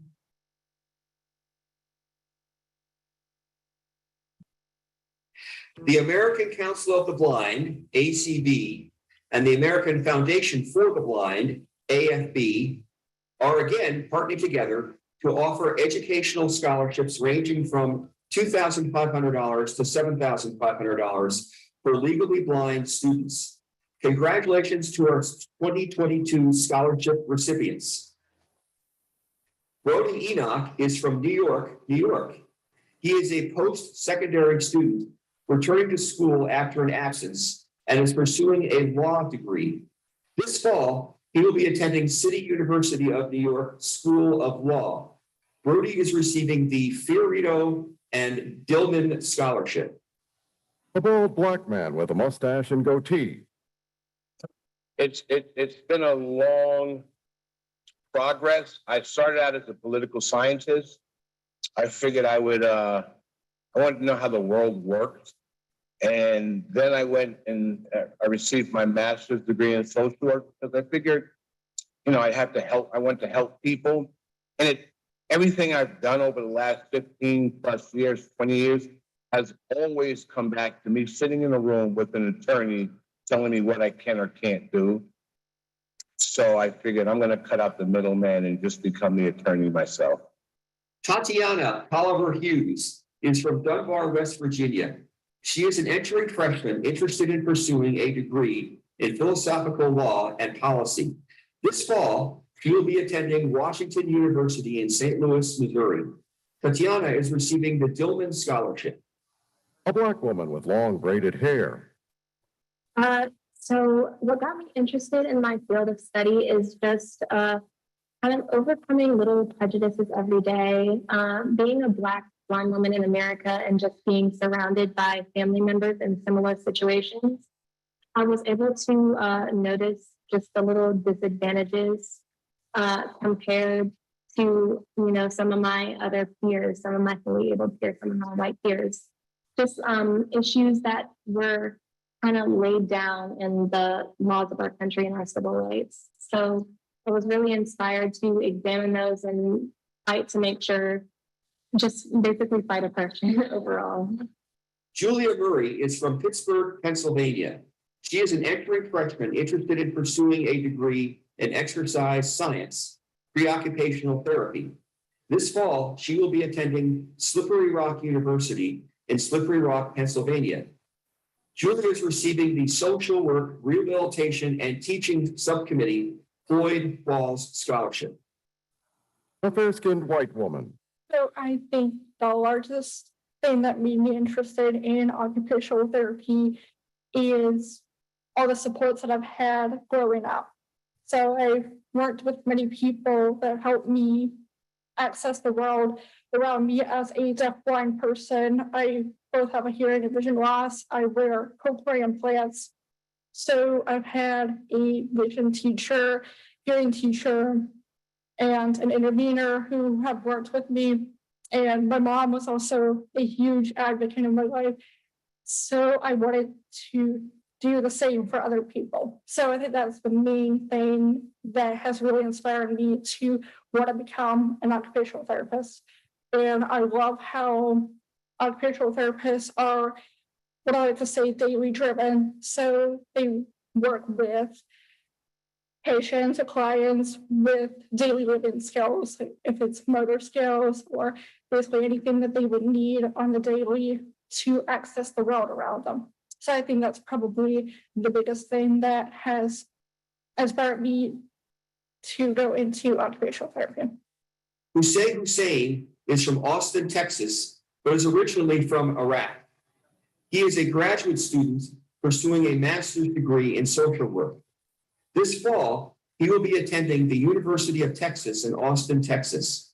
Hussein is receiving the Dillman Scholarship. A Middle Eastern man wearing dark glasses. What got me to my field of study, I was accepted to psychology, and during doing my psychology, I found that there are something missing from the psychology. So I met a classmate and she was telling me about the School of Social Work. And I said, well, let me check it out and see. So I applied for it and to do dual degree. So I got accepted and I found like the social work, it have more interact with people. So that's what got me to my field of study. Brody Enoch. Interestingly enough, I could use one of my academic achievements. I can say the fact that I ran for city council, didn't win. I could say that I'm an elected official. I can say that I was able to start my own not-for-profit that advocates for pedestrian safety and housing for the visually impaired. I could say all of that, but I think what I'm most proud of is the fact that I've learned to use my cane in a manner so that I can actually tap people on their ankles just hard enough so they know I'm there, but not hard enough to hurt them. And if you use a cane, you know exactly what I mean, because people get in the way all the time. So my biggest accomplishment is that I'm able to navigate through people and get where I'm going. Julia Murray, To say my greatest accomplishment is joining the Pittsburgh Rhinos blind ice hockey team. It's a new sport here in the United States, started in 2015. So Pittsburgh introduced its first blind ice hockey team in 2015, 2016. And I remember when I was younger, I could not figure out how to ice skate, especially because my balance is not the best. So I thought ice skating was just never a strength for me. So when somebody tried to convince me to join the blind ice hockey team, I was like, yeah, I'm not sure about that, just because of my skating. But I tried it. And after like a couple practices, I fell in love with it. And I realized that after like practicing, I could gain the skills needed for skating, and definitely gotten better over time. So I would definitely say the greatest accomplishment for me is playing blind ice hockey, and I love the sport. It's such an awesome sport. So. Tatiana Tolliver Hughes, My greatest accomplishment would have to be mentoring visually impaired kids. When I was younger, I really wished that I had an older role model, someone who had kind of gone through the school system and had struggled with advocating for accommodations and things like that, to just kind of vent to and help guide me along the way. So it's been such a blessing that I've been able to do that for other kids and just help them pave their path a little easier. Jose Hussein, Well, I have three accomplishments, but the most recent one, I got accepted to the PhD at School of Social Work in the University of Texas. But I got also achieved the Presidential Achieve Award, this highest in the university from Austin Community College. And then this past, actually Saturday, I got be the keynote speaker for the graduation of class 2022. So that is a huge from like among of the 55,000 students. So Brody, People might not know about me well. I play adaptive baseball. I'm an athlete. I'm a musician. I play in a couple of bands. I sing badly, but that doesn't stop me. I am a father of three. All of my children have multiple degrees, so I'm really just trying to keep up with them. Julia, So I definitely think being a blind ice hockey player is one thing that a lot of people don't know. And I would also say a lot of people don't know that I love to ski. It's like one of my favorite activities to do. I've been doing it since I was 9 years old, and I just love being up on the slopes and flying down the hill and things like that. And hitting all the black diamonds that I can and like challenging myself. I would definitely think that's probably something that people don't know. Tatiana, I would say I'm kind of a triple threat when it comes to the arts. I was in show choir 3 out of 4 years in high school. So I am a singer, dancer, actress, and I love the performing arts overall. Jose, I had 64 surgeries because I was playing volleyball and it's with my team, and we got car bomb. We drove to the stadium, and the car blew himself. He is inside the car. So one of the shrapnel, I flew to the air. When I flew to the air, like you could see people like flying like birds, but it's a human. The car flew into the air like it's big explosion. So when I come to the ground, my face touched the ground before my body. So I reached, and then my nose started bleeding.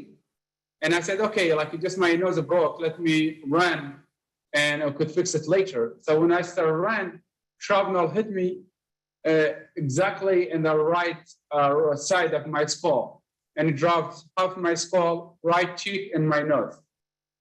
And after that, I came to the ground slowly until I lay down. And my dad come to the stadium, he didn't recognize me because half of my face is gone. And then he took me to the small clinic that time we have in the village. And then Dr. Since he saw me, say, go ahead, take care of your other kids, because I have two brothers injured with me as well. And for say half an hour, he will die. So they put me in that room where the people dead, they already put me there and they left me. And after 6 hours, my dad come to take me home. And the traditional in Middle East, you watch the body and take it to the cemetery. So when he come and I heard his voice and I said, Dad, don't leave me, I will die. And he started shouting, say, oh my God, my son is still alive. And he put me in a car with our neighbor. He just started driving, and in the way we met American soldiers. When they saw my injuries, they took me to their base for treatment. And I went in a coma for 12 days. That time, because my family didn't hear nothing from me for 12 days, they did the funeral, they got the death certificate from the Iraqi government. And later on, when I woke up, we tried to reach them, they didn't believe I'm still alive. Until it took a while, it took 3 days to convince them I'm still alive. A logo, ACB in print and braille, American Council of the Blind, together for a bright future.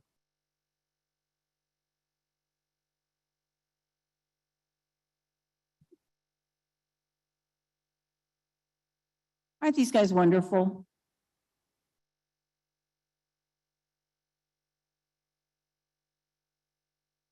Gisei's story is just amazing. It was just amazing to get to sit down and talk to him about his experiences in Iraq and, losing his vision and what that was like. And Brody, I don't know if you picked up on it, but Brody went back to school at age 67. So these students are amazing. You can't not want to be on the scholarship committee. It's just so much fun. All right. Every year at convention, we have one event, one speaker who I bet everybody listens to, who can. You know what that is? The talking book narrator. That's right. See, I told you I get the best day because I get to introduce the talking book narrator. And this year is no exception. Our talking book narrator is somebody that probably most of us have heard read several books. He's been reading for a while. I'll let him tell you how long, and has read some really good books. Please help me give a huge ACB welcome to Ray Fauché from the American Printing House for the Blind.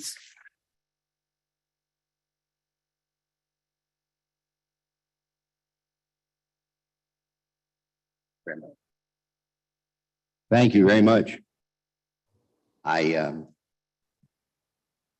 First of all, I want to welcome all of you guys here and thank you for inviting me to come. That's always a privilege for me. I love to come out and visit with the people that listen to my books.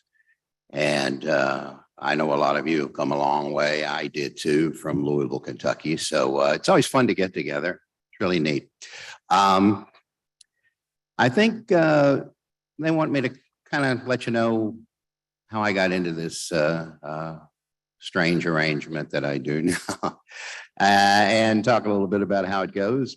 And so let's just go back and begin at the beginning. It was 1982, so we're talking 40 years ago now, which to me sounds like, it sounds like a long time, but it seems like it's no time at all.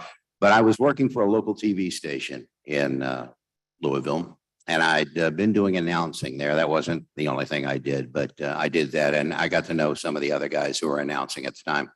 I don't know if any of you go back this far, but we had an announcer named Jerry Fordyce. He read for the printing house for the blind for a long time, and he told me about what he did, and I was unaware of the printing house itself, much less what went on there.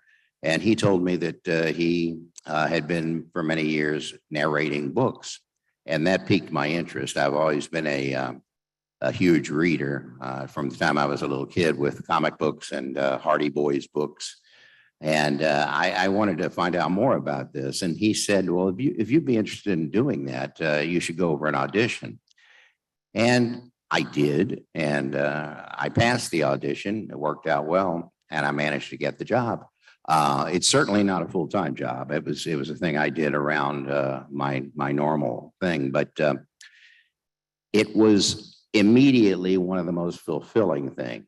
And it quickly went from being a way for me to pick up a few extra dollars, especially because we had our daughter on the way at that time, to being the highlight of my day whenever I did it. And it was the beginning of a real change in the way I thought of myself in terms of what I do for a living. I would have told you at that point that I was a promotion manager for a TV station.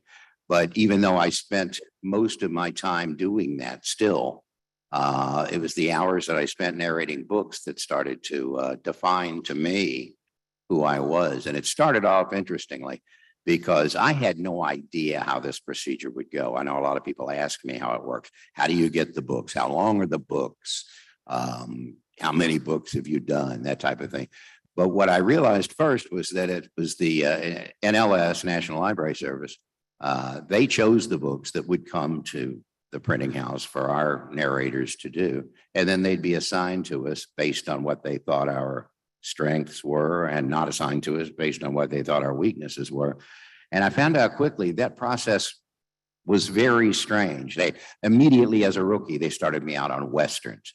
And I'd never been a tremendous fan of Westerns, but I found that, yeah, it's not too hard to narrate a Western, at least not for me. And I kind of got into a rut there for a little bit, but then very strange books started showing up for me. I remember one called Bodoc the Badger. This was a book that was written about a badger. If any of you have read Watership Down, sort of like that, all the characters are animals. And Bodoc is a badger, but he's not just a badger. That would have been okay. I can do a badger, sure. I could do a rabbit. I can do anything. He's a Celtic badger. I realized my first challenge in doing narrating at that point because I'm stumped. How do you pronounce all this Celtic? And that's where I learned the importance of the people you work with, because when we're narrating, we're not doing it alone. We're doing it with our monitors. One-on-one, spend a lot of time with these people. They're on the other side of the glass for the 2-hour sessions that we do. And the monitors not only listen just to make sure that you don't slip up as you go or leave something out or misread a word, but they do so much of the research that there's no way I could do. That's a full-time job. And for them, it is. They work 40-hour weeks at the printing house. They monitor during part of that time, but they do research all the time. So I had to be taken by the hand, literally, and just walked through all of this Celtic. But I survived that. But it wasn't long after that, I got another challenge. I'll never understand how this book assignment worked out, but I'm sure all of you are familiar with Anne Rice. This is back in the early 80s. So Anne Rice hadn't become Anne Rice yet. I had no idea who she was when I'm assigned one of her books. And that in itself wouldn't be very bad. You've read a lot of Anne Rice books and they're pretty good. I'd like to narrate several of those. This was, let's say, an erotic novel written in first person by an 18-year-old girl. So for about 300 or 400 pages, I had to be that girl. That's when I got over any embarrassment I might have in reading my books. And that's another thing that pretty much made my job a little bit easier. Some people won't do certain types of books because they don't, they won't do certain subject matter. You hear the disclaimers at the beginning of every book, if a book contains descriptions of sex, profanity, that kind of thing. Well, I don't know, maybe it was my upbringing, but I've never had much problems with descriptions of sex or profanity. As Gene Shepard once said, his father worked in it like clay and it was his medium. And I've been a Gene Shepard fan, yeah. And so that opened the floodgates for me and got me into the genre of books that probably I'm now best known for. And that would be detective novels, the hard-boiled, legal thrillers and things like that. I have loved those things all along. I just really have.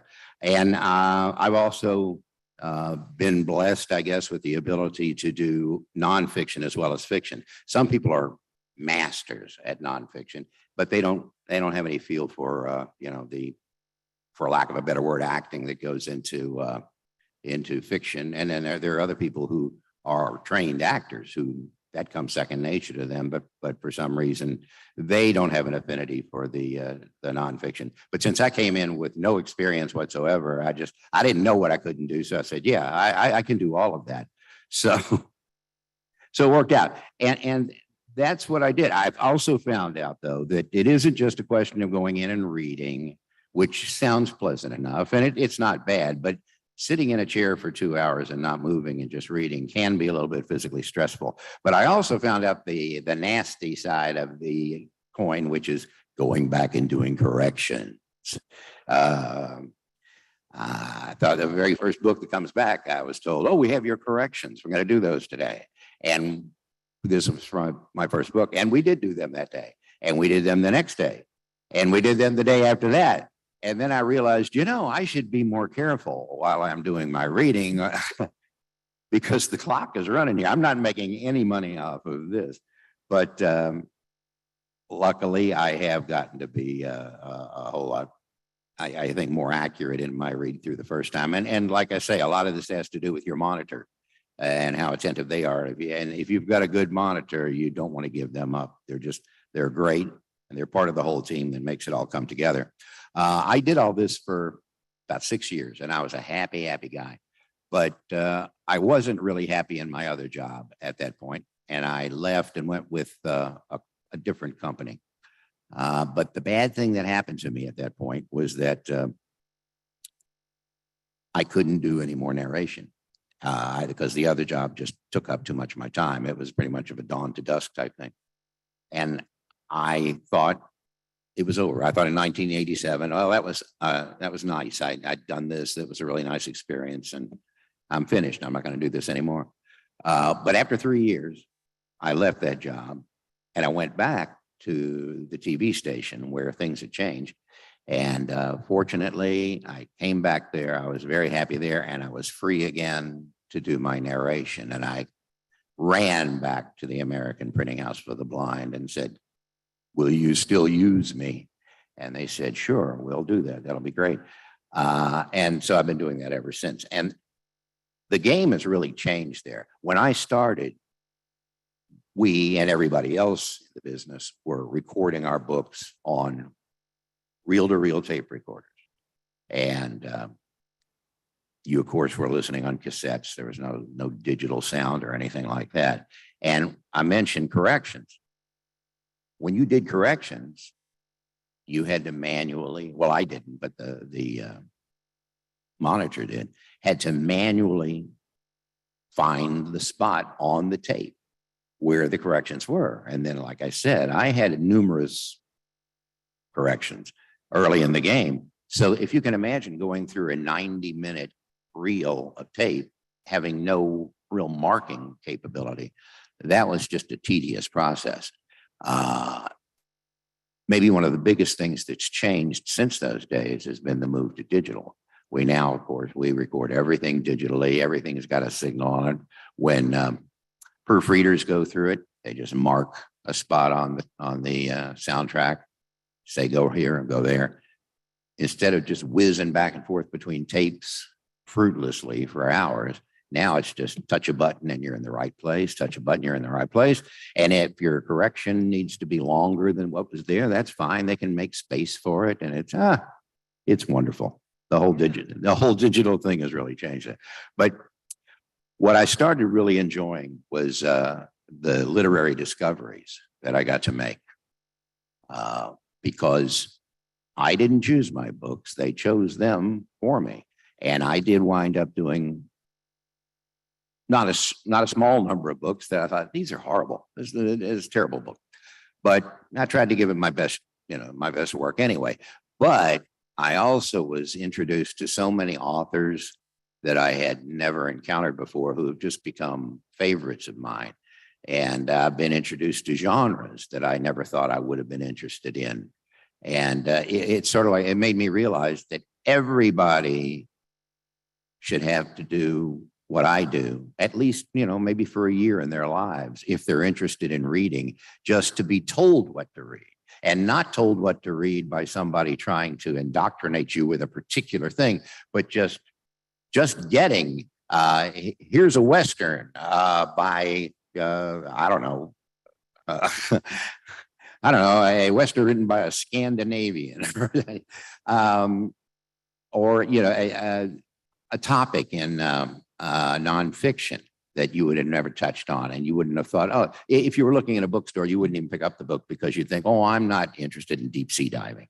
But when you have to read it and read every word of it, literally, you don't necessarily come out of it thinking, I'm interested in deep sea diving. Now I want to find out more, but you may.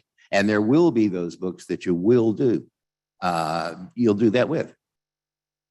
So it really made me somebody who I'm kind of a pest with my friends. I'll encounter a book that has that effect on me and I'll make them read it. Here you go. You have to read this book.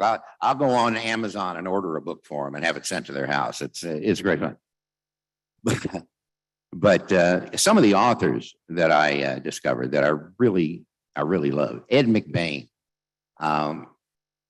Probably you guys, a lot of you people have listened to several of those books, the 87th Precinct books.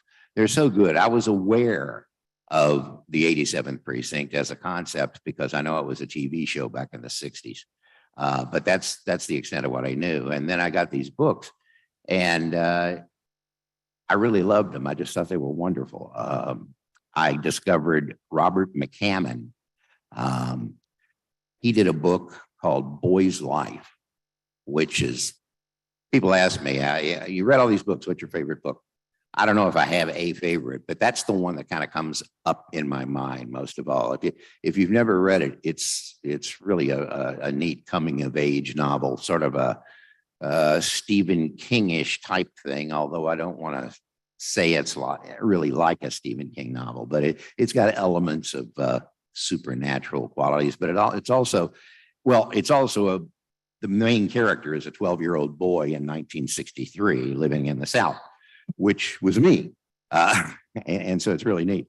P.J. O'Rourke, switch from that kind of book to P.J. O'Rourke. Now, he's a conservative political columnist, or was. He just passed away a few months ago. And I would really not have thought I'm going to like this at all. But he also happens to be one of the funniest writers I've ever encountered.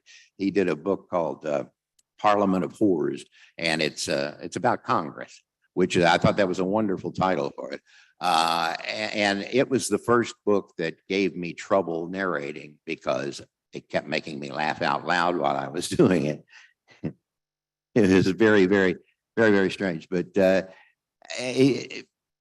he's an interesting author for sure. He's one of the founders of the National Lampoon magazine, if you guys were familiar with that back in the 70s. So a kind of a complicated guy, conservative. You'd think he'd be a liberal, but he wasn't. But no matter what he was, he made me laugh. But I also came to know the guy who's become my very favorite author, and that's Lawrence Block. I don't know if you know anything about Lawrence, but yeah, okay. Again, private eye novels. Not everything he writes is not private eye novels, but he's best known probably for his Matthew Scudder series. And talk about a character. It's really, really, really good. And the character ages over the years, just as Lawrence Block has aged. He always is pretty much Block's age whenever he's writing. And when a character exists like that over the space of 40, 50 years, which Matt Scudder has, it's really interesting to follow it. And I've been lucky enough to do most of those books. They've been a lot of fun. There's been The Green Mile, Stephen King's book. I've done a couple of Stephen King novels, but I haven't done too many. But that's a tremendous tale, really good. Probably one of the very best books I've ever done. Candyland by Ed. That is a book that has a little gimmick that it's written by Evan Hunter and Ed McBain. Now, if you know Ed McBain, you know that he is Evan Hunter. Ed McBain was the pen name of Evan Hunter, who wrote serious novels. Evan Hunter wrote serious novels like The Heart is a Lonely Hunter. And Ed McBain did the police procedurals. Candyland is one where the first half of the book is pretty much a psychological type introspection to this guy. And that's Hunter who writes that. And then at the end of that portion of the book, a murder has been committed. And then in the second half, Ed McBain takes over and the cops solve the mystery. I like little twists like that. It lets me have fun while I'm reading. But everything doesn't have to be great. One of my favorite things to do too, and it's total junk. The Executioner is a series of men's adventure books. It's a guy who just, he's an unbelievable action hero who goes running around and, blowing up all the bad guys, destroying the mafia. They're so much fun. I love those. And I can do those in my sleep. It's really cool. But a lot of my friends will ask me, how many books have you done? And all I can tell them is that I know I've done over 1,000 because I'm not sure of the, thank you. Thank you. I don't know the exact number. One of these days I'll get a count there. But my favorite dumb question is, well, how long is a book? You guys get it, right? How long is a book? How high is up? I don't know. Yeah, but I did come up with an estimate. There is kind of an estimate. You kind of know what your average book is. I finally decided an average book over my years would be like about 6 sides, and a side was what used to be on the side of a cassette, and 90 minutes. So if an average book was 6 sides, that would mean that the average length of a book was about 9 hours. Okay, so 9 hours is 540 minutes. And that would mean that in 1,000 books, I have recorded 540,000 minutes. And you divide that by 60, that's 9,000 hours. And so that comes out to about 375 days. So if you took all the books that I've read and just flipped on your machine and sat back and went into suspended animation and listened to every one of them end to end, you'd spend about a full year and maybe an extra 10 days or so doing that. And that shocked me because I realized that I have recorded that much stuff. So that's more than a year of my life, a literal year of my life of just talking. That's that's now recorded and out there. It's very strange. And that's probably a low estimate too. So that's, I don't know, it was a pretty sobering there. But then the question comes up, people will ask me, how long do you think you're going to do this? I don't know if all of you will remember, but we had a narrator at the printing house. His name was Roy Avers. Yeah. Roy was a very popular narrator. He was also the first winner of the Alexander Scorby Award back in 1990. And he did Westerns. He was a real Western king. He passed away several years ago, not that long. I mean, probably about 5 years ago. It hasn't been long. But Roy was 82 when he died. And he read up until the last few months of his life because he was, in good health most of that time. But he did that. Mitzi Friedlander. Right. She was a friend of mine. As a matter of fact, her son is a good friend of mine. She had been reading at the printing house since the 40s when I started. And she passed away not too long ago, 2 or 3 years ago. And she read up until the time she couldn't anymore. She died at 91. And then there was Terry Sales. Terry Sales. She passed away back in 2006, I believe, at 94 years old. And so these were my examples that I saw there when I was the kid. When I came in there, I was the young guy, and I thought, wow, this must be good for your health. So I retired from my main job. I retired from the television station back in 2018. But all that did was free me up to do more reading. And because when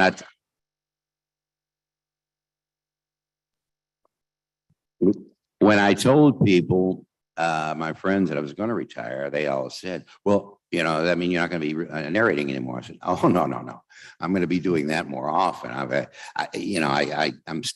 free to do it now. I can pretty much fit it into my schedule any way I want to do. And for the most part, I'll read like about 4 days a week, one session a day.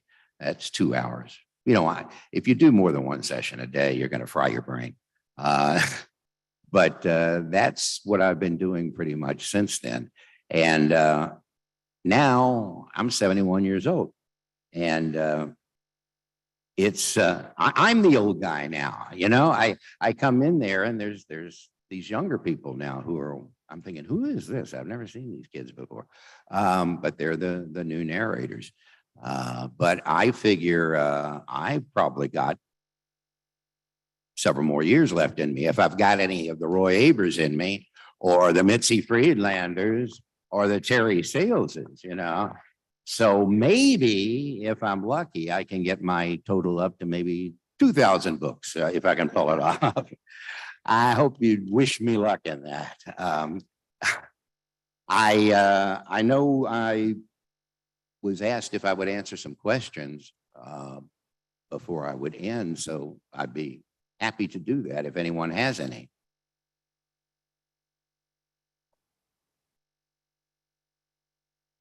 Chairman. Yes? Oh, wow. I got to the microphone first. This is Michael Byington from Kansas. And my wife is also a talking book reader, as am I. We love your work. But the question that comes to my mind is lately, of course, we've been seeing more and more commercial audio books that are adapted to NLS revisions, and they're wonderful too, and they're also good readers, but are they eventually going to squeeze you guys out, or is there going to continue to be a stable of wonderful talking books readers that are specifically serving us with the books that are not available with commercial audio? Okay, that's a great question. And it's one I ask myself a lot of times.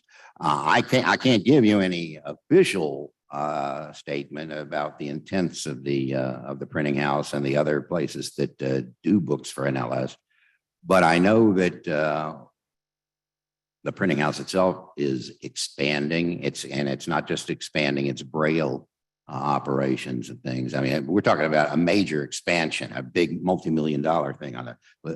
But they're also expanding the studios for recording. So they're fully invested in doing this. But it is a really good question because the game is completely different. 20 years ago, you had some audiobooks, but you didn't have very many, and they were, for the most part, abridged. We didn't get into complete unabridged recordings until relatively recently. And that is a competition. But at the same time, it's a competition for people who can cough up the money. And what the NLS program is for is not to make money and to expand the world of recorded books to everyone, regardless of their financial situation. I think that will always exist, and we've managed to play off of it a bit because the two worlds, as you say, have come together in that we now put their books out, but we package them with our opening and closing announcements. And so, we're not throwing the baby out with the bathwater. Somebody's already recorded the book. There's no reason really for me to record it. But there are an awful lot of books out there. And I don't think we're going to run out of books. Like I say, we've kind of gotten in on it because we repackage in the sense that because I do a lot of these myself.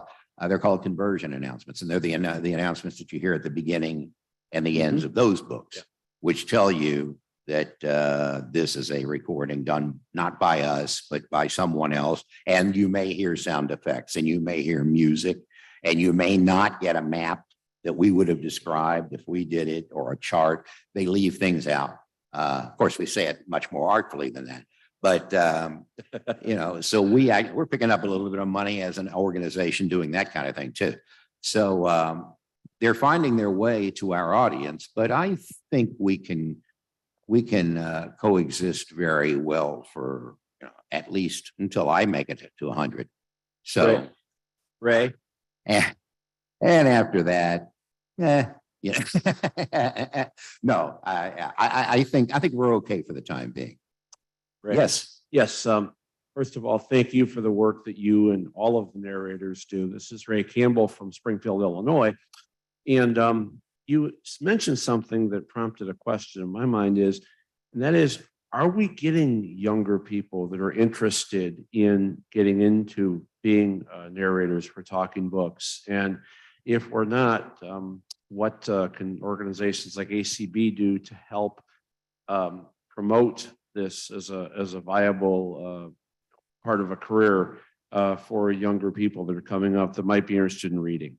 Well, in my experience, like I say, now as the old guy, I see younger narrators that have come and they're getting into it. Now, I can't speak for other publishing houses, things, but I know in Louisville, the pipeline comes from basically two areas. They come from media, television and radio people, and that's kind of natural. I was doing announcing in the first place, so that kind of gets you through the first hurdle. Is your voice okay for this? But you also get it from the theater community. An awful lot of our narrators come from either community theater or with Louisville. We have Actors Theater of Louisville, which is one of the biggest and best organizations theatrically in the world.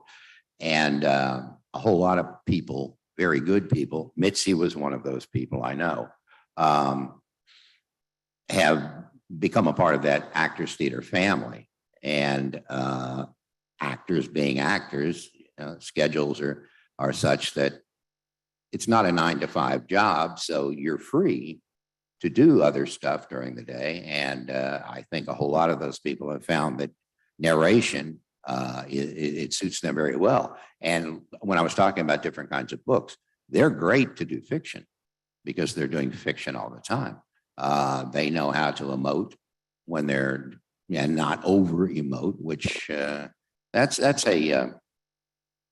kind of a tricky little thing, because I know a lot of narrators I've heard get criticized for being too over the top with their voices, trying to do voices. But at the same time, I'll hear the criticism that this person's too bland. Everybody sounds the same.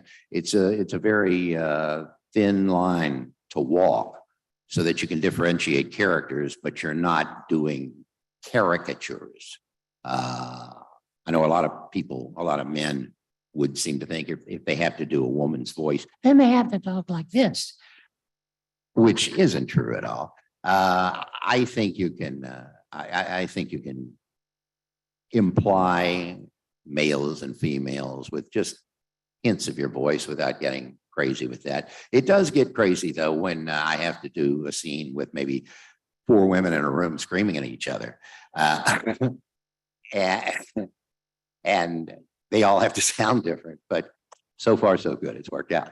Yes. So I'm just curious, are there any people who are narrators who are blind or visually impaired? I'm sorry, I couldn't hear that. Are there any people who are narrators who are blind or visually impaired? Any people who are Yeah, are there any narrators who are blind or visually impaired?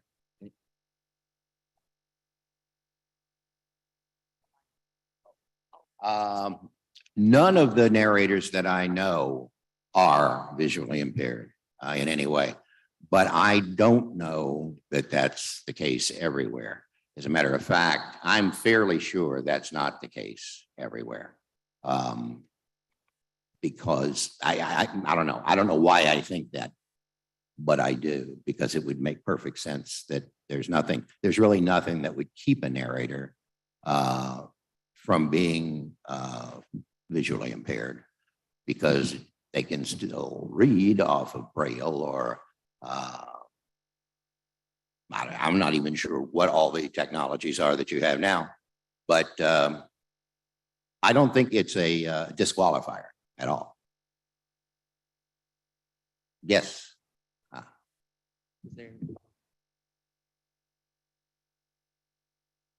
Speak up if you, oh, you have, Ray, have you prepared any? This is Jay from Oklahoma City, Oklahoma. Mm-hmm. Have you brought anything with you to give us a short reading? Oh, no. Oh, it's too bad. I wish I had, but I have not. Boy, I'd like to do the first chapter of Boy's Life for you. You'd all run out That and would get be it. great. So we just want to let you know that you are a really special person to us, because we've enjoyed your reading for all these years. Thank you. Well, that's great for you. Thank you so much. And believe me, you're all very special people to me too. That one of the great things, there are two things aside from the actual work I do itself that I've really come to love about this opportunity. And one is, the primary one is the feedback that we get, because we get a lot of feedback. Our readers are not people who just sit and take the product they're given and don't tell you about it. We hear when people think that jobs are substandard or how they can be improved, but we also hear, and this is what's good, a lot of times all people will do is complain and they won't do anything else. But we hear from people who are very grateful for what we do. And it's tremendous when you hear somebody give you a call or write you a letter and it says, you're really important to me because I really like, falling asleep listening to your narration at night. I think, wow, that's just really, it really is. You're actually realize that you're in these people's lives, and it's important. And any job you do, you want to feel like what you're doing means something. And the feedback that I get and that we all get is that kind of feedback that you know, it's worth more than any kind of a paycheck at all. And the other thing I really like about it is the opportunity to come and meet face to face all of you people.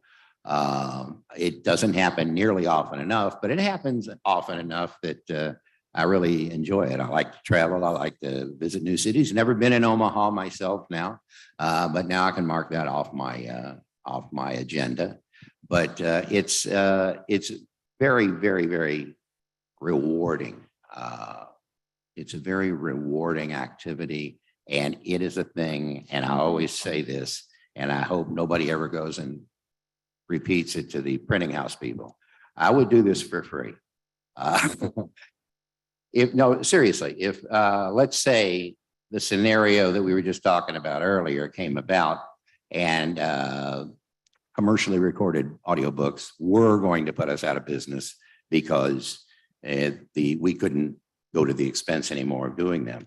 I think I'm not alone with the other narrators in saying that, okay, we do it for free. I'm pretty sure that we will. Because like I said, for the last half hour, I've talked about how much I've enjoyed doing this, and I never once brought up, oh boy, I really like that money. It's, with the amount of time we spend doing it, if we did this, let me tell you, if we did this 40 hours a week at the rate we do it, at the pay rate we do it, we'd be making really good money, but we'd also go insane. We couldn't do it. We couldn't do it. Our spines couldn't stand it. Our buttocks couldn't stand it. Our brains couldn't stand it. I mean, can you imagine sitting there for 8 hours, 5 days a week, talking constantly, talk. It's exhausting. So nobody's going to get rich off of this. When I say I do 4 sessions a week, that's about 8 hours. That's all I could possibly do. There was a time I did more than that. It was when I was young. But even then, I didn't do much more than that. But yes, I would do it for free. Yes, this is Elsie Monty, and I have been session avid reader for a long, long time. And I am very glad that we were part of the All-American Reads program that we had through public television. That was a great way to get other people interested in books. And it was a great way. One of my favorite classical books is Moby Dick. And I don't know who was a narrator for that, but he sure did a good job. And I just really think the guy that was the black guy with the tattoos was Hawaiian. He had to be Hawaiian. But anyway, I just want to say, you have done a great job to involve other people who are also disabled. And I appreciate that too. Well, thank you very much. Thank you. That's what I'm talking about. Oh, okay. And here's something I'll do that a lot of people say, you can't do that. You're not supposed to do that, or you're crazy to do this. But you want my email address? Because I'd love to hear from anybody if you listen to my books. I love to get the feedback. I like to encourage that. So my email address is rfoushee, and that's spelled FOUSHEE 41 @gmail.com. And if you have any feedback on anything you listen to that I do, or even if I don't do it, if you have a book you'd like to recommend to me, that's okay. Send it along. I really like to hear it. And I like to stay in touch as much as possible. Every once in a while, I'm invited to do a podcast or a radio show. That'll show up, and the people doing the podcast usually properly promote it. But let's stay in touch. I'd like it. Thank you.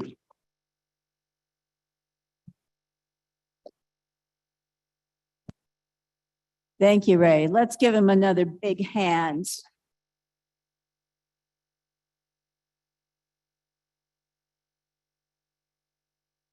And if you want to hear more from Ray and want to talk to him a little bit more, just go to the Lewis session this afternoon at 1 p.m. in Chai 215, and you'll get to hear more about what he does.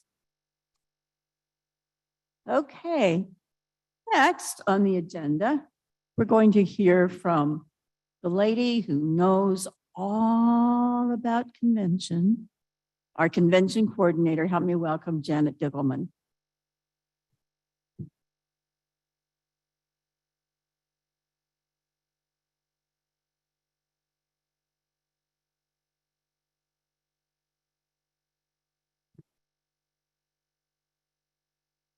I'm a coming.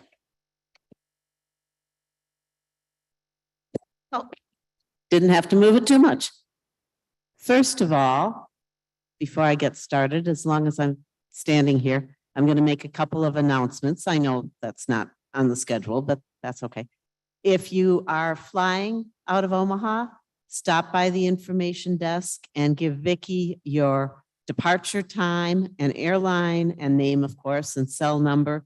Margarine and the hotel are compiling a list so that they can have everything ready to make sure that we have enough shuttle drivers to get you to the airport in a timely manner. So you need to stop by the information desk and give your departing flight information to Vicki, and she will compile a list for Rhonda. I've also been told that the Sugar Warriors, the ACB diabetics, have some t-shirts left from the walk. If anyone would like to purchase a t-shirt, they're $25. Reach out to Becky Dunkerson at 319-350-8098. If you didn't get that phone number, you can always call me and ask me for it. I also have someone who has a request of someone who has a glucose monitor. She needs a sensor for a glucose monitor, and we'll be happy to return a sensor to you when she gets home. So if you have one, please call and let me know, and I will connect you.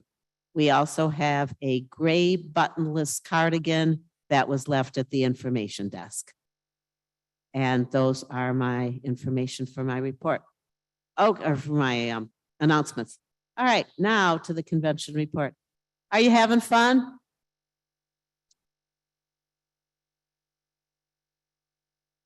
Yay. You know, every convention has its issues. When I first started this, I thought, oh my gosh, it can't get any crazier than this first convention. Oh, I was wrong, definitely. This has been a tough one. We've gone from in-person to virtual to hybrid. And this is something that, as the hotel and the convention center people have told us, this is really something that's very rare and very difficult to do. And kudos to Rick and Ryan and our AV team. They have done a marvelous job doing this. I mean, we've gone through COVID and people, wondering, do I travel? Do I not travel? I know that's big and the big issue. We've gone through something called gas prices that have gone out of the roof, and people having to make decisions as to whether they could come to the convention or not. For those of you who are not here in person, we hope to see you next year in Schaumburg. And for those of you who are here, I'm so glad to be able to see people face to face. This has been absolutely wonderful. I want to thank my convention committee, Michael Smitherman and his exhibit hall. Boy, we've got a great exhibit hall this year. He's done just a marvelous job getting this all together. Rhonda and her tours. Has anyone in here gone on a tour? Really amazing. People actually went on tour. Now, I hope you've had great times on our tours, because we've had some really good tours here in Omaha. When we first started the convention planning and we decided we were going to be in Omaha, people said to me, there's not going to be much to go to in Omaha. Boy, were they wrong. We've had some good tours. It's been a hard year to get volunteers. People just aren't comfortable. It hasn't been easy, but Sally has worked as hard as possible. And hopefully you've had some good experiences and you've been able to find a volunteer at least part of the time you need one. But Sally's done a great job. Yes, we've had members that have helped. We've got moms and dads and lots of people helping. So it's wonderful. Vicky in the information desk. She does such an outstanding job. And then to those of you who are answering the phones for the offsite information desk, thank you also. We appreciate it. What can I say about Margarine? I think I've said it all before. Margarine is everywhere, doing everything always, and she is such an asset to the committee. Two people who we miss having here very much. Jo Lynn Bailey Page, who is directing us from offsite and doing a land office job of keeping the general session schedule on track and making sure everyone has their presenter information. And Kelly and baby Juniper, who are working to keep everything going and make sure we have all of our files in order. So those are two people we miss. I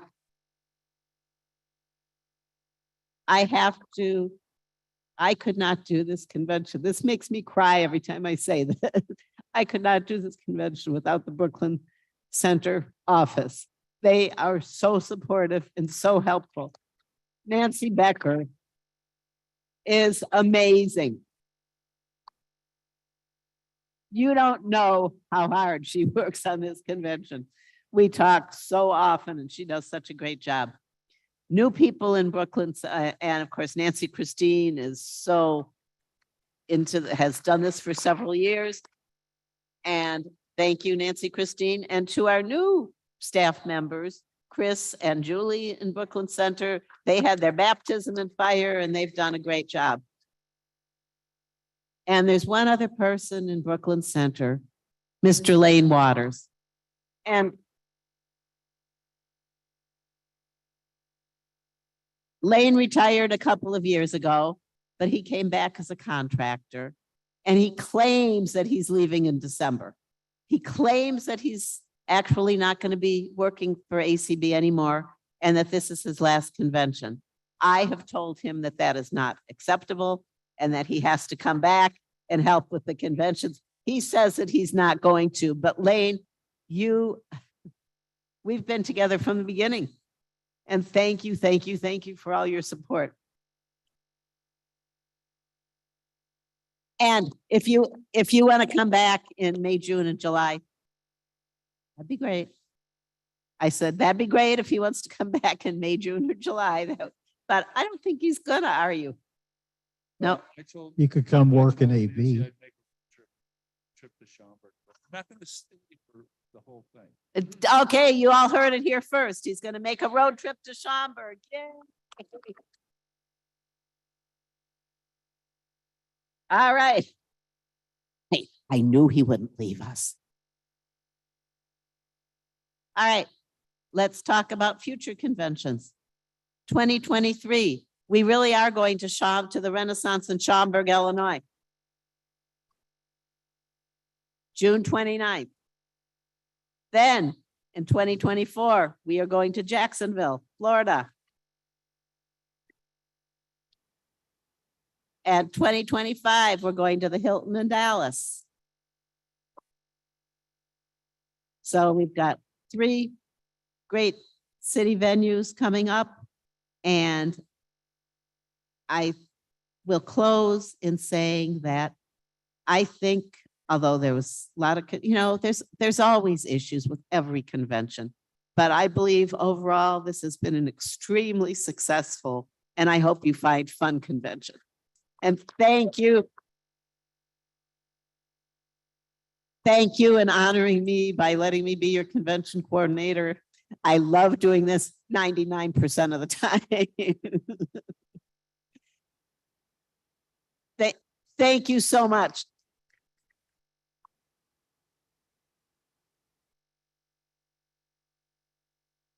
You want me to take a question or two? All right. Do we have any questions? Nice questions, not mean questions.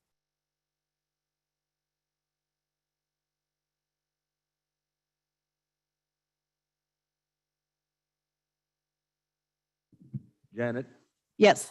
this is Michael Byington. And yesterday I went into the registration office to buy a couple of raffle tickets for FIA, for which I am treasurer. And Nancy Christine sold them to me.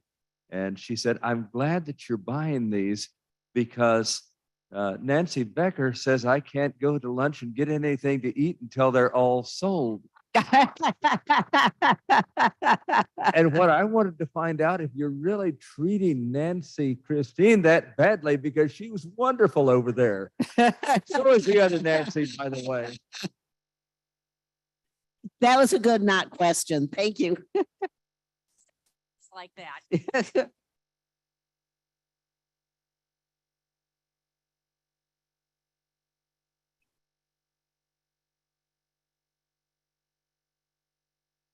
It's on, check, check. Yeah. Janet, Carla Hayes, you're doing a great job. Could you give us the convention dates for Schaumburg?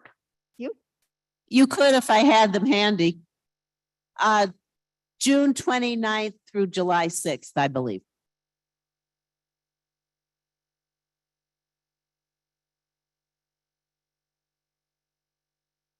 Or 30th, I'm sorry, 30th.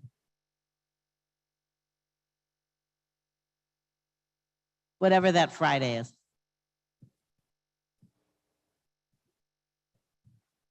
All right, is there anyone else? Quickly? Okay, I'm bringing microphone. Let me tell you. Here you go.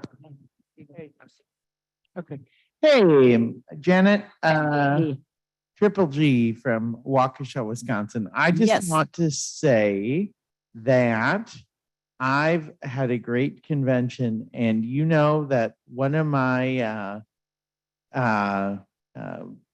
biggest fears of the convention was all the guide dogs. And I just have to say, I think I've made some new friends in guide dogs this year, and I've taken escalators independently, and it's been awesome.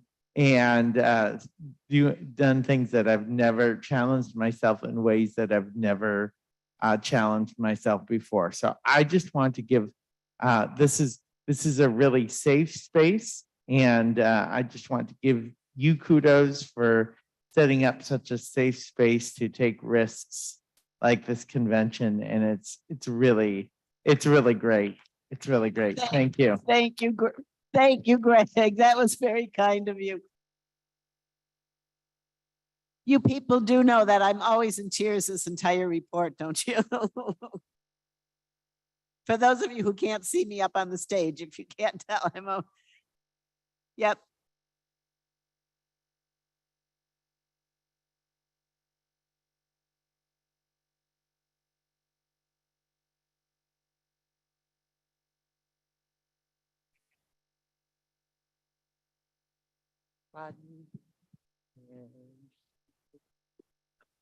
Actually, oh, that's a hot mic. This is Ray Campbell, president of the Illinois Council of the Blind. This is not a question. I just want to say, we want to see all of you, including those of you who are attending virtually, save your pennies, nickels and dimes. We want to see all of you in Schaumburg, Illinois next year.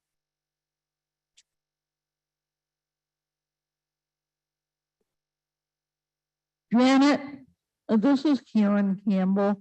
Do we have any numbers yet from this year?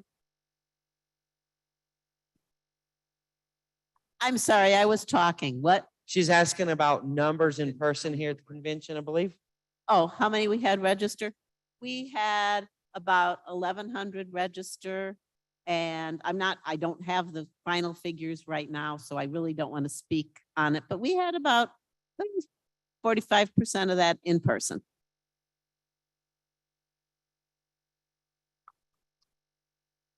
All right, I'm gonna. Oh. All right, I got my arm around him. Hey. Yeah. Make me cry some more. Maybe. Oh, now he's No, I'm crying. not. No, I'm not. This is a journey. And when you take this with our leadership team, there was one person that you can always count on to be there for you, and it is Janet Dickel. The Janet only basically knows two words. Yes, and let me see what I can do. I say no once in a while. Yes, and I tell you, as the president, you cannot have a finer person to work with to pull this off. She works tirelessly, whether I'm getting calls and texts at 5 in the morning, 11 o'clock at night. It's day after day. This is not a week. This is not a month. This is a year-long effort. She will start planning the Chicago convention next week for Schaumburg. And I just want to say, Janet, you're a volunteer. You are absolutely amazing. Thank you. And let's give Janet a hip, hip, hip, hip, hip, hip. Thank you, Dan. Thank you. That was very kind. Thank you. And I'm not the only one who's sending messages and calling at, 5 in the morning or 11 at night. Dan keeps up with me kind of.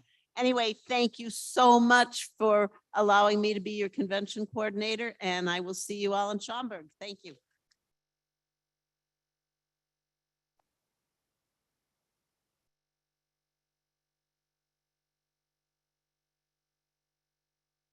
Thank you, Janet. We have one final item on the agenda, but stick around because there's going to be door prizes. And I know you don't necessarily have to be here to win, but it's just fun to see who actually gets called. I would like to win one, just 1 year. It would be really nice. All righty. Oh, no, hold on, not just yet. Not just yet. I'll let you know. Yes. The next presentation is our ACB Growth Award. And to present to us with that award, or with that report, please help me welcome Eric Bridges, our ACB Executive Director from Alexandria, and Nancy Marks Becker, our ACB Chief Financial Officer from Minneapolis, Minnesota, or Brooklyn, Minnesota, or whatever it is. American Council of the Blind logo, ACB's Growth Report, Eric Bridges, ACB Executive Director, Nancy Marks Becker, ACB Chief Financial Officer. Good morning, ACB.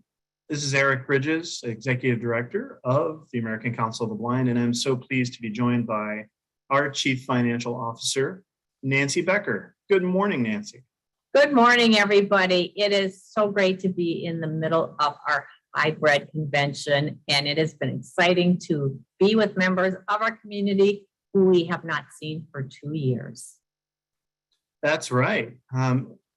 Folks might not remember, it seems like it was so long ago, even though it was just a little over 2 years ago when we held our DC Leadership Conference the last week in February. So wonderful to be back with everyone.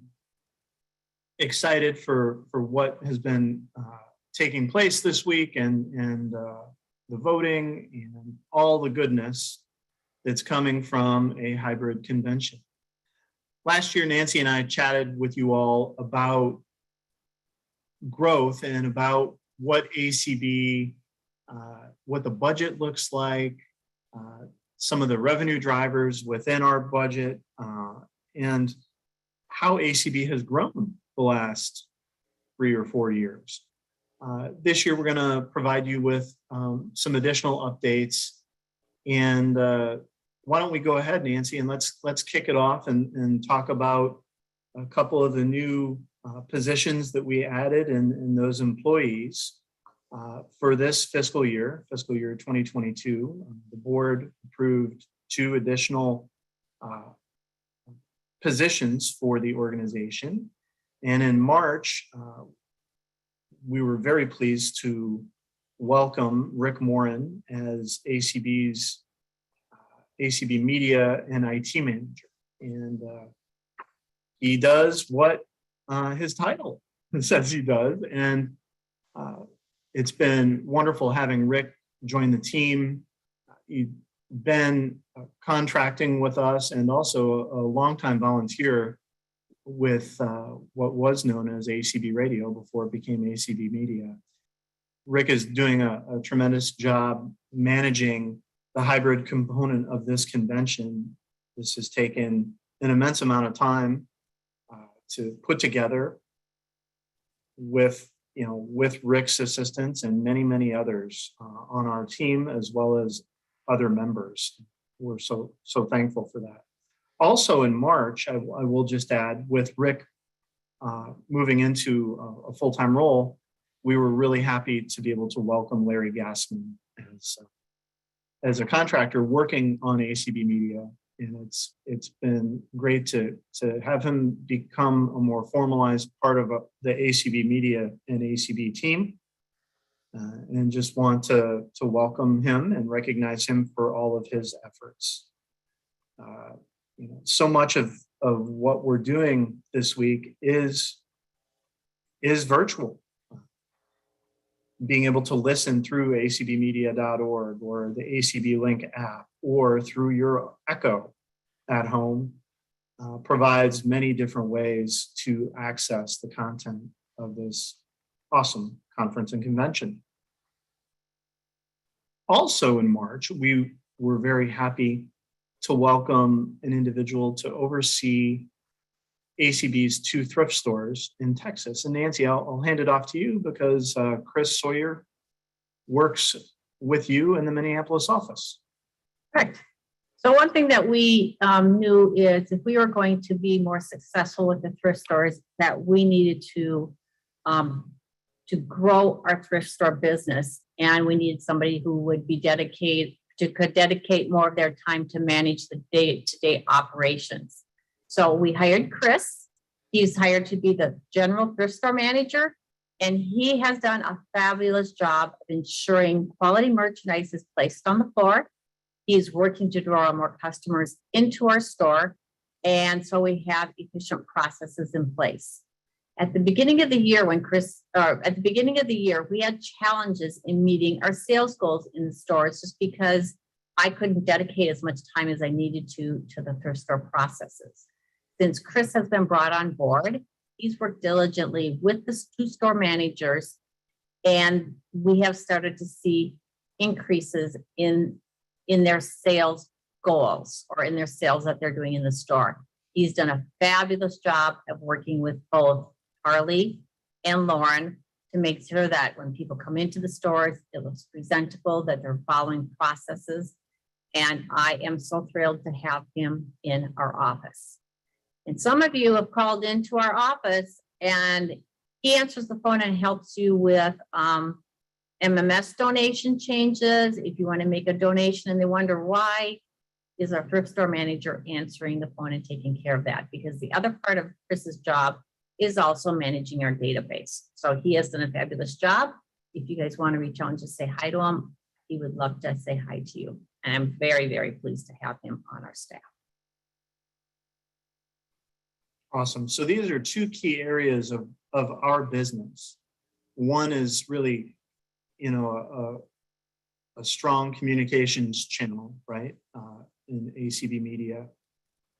And then the other, is a revenue driver for the organization, where we are finally able to dedicate a person to overseeing the thrift stores. And the results have been great thus far. And we will see, given the economy and where things are in the world now, given that we've got management oversight of these stores, just how much revenue we can generate from these thrift stores, right, Nancy? Correct. Let's talk about revenue. Sure, Eric. So for 2022, ACB's board approved a $2.5 million budget for revenue. When I look at these areas, these funds are generated from, of course, convention and convention sponsorships, ACB thrift stores, grants for projects, fundraising, and through individual donations. So our convention sponsorships for this year are about $330,000, and this accounts for about 13% of our revenue, which is a huge amount of money. We have about 12 corporations who have supported ACB for many years, and this year, there's also a couple of new ones. These companies have chosen to support ACB during our convention because of the relationship we have developed with them throughout the year. Absolutely, Nancy. And, you know, it's companies like Johnson & Johnson, companies like ES&S Vote, and others that are first-time convention sponsors that we've developed relationships with over the last year or two. Perfect. An area that we are starting to see traction in is grant funding and donations from corporations. Grants can provide valuable resources in that they help to find specific projects or fund specific projects or services. We have received grant funds for audio describing in the parks to enable ACB to update our infrastructure, and companies have supported us in developing future ACB leaders.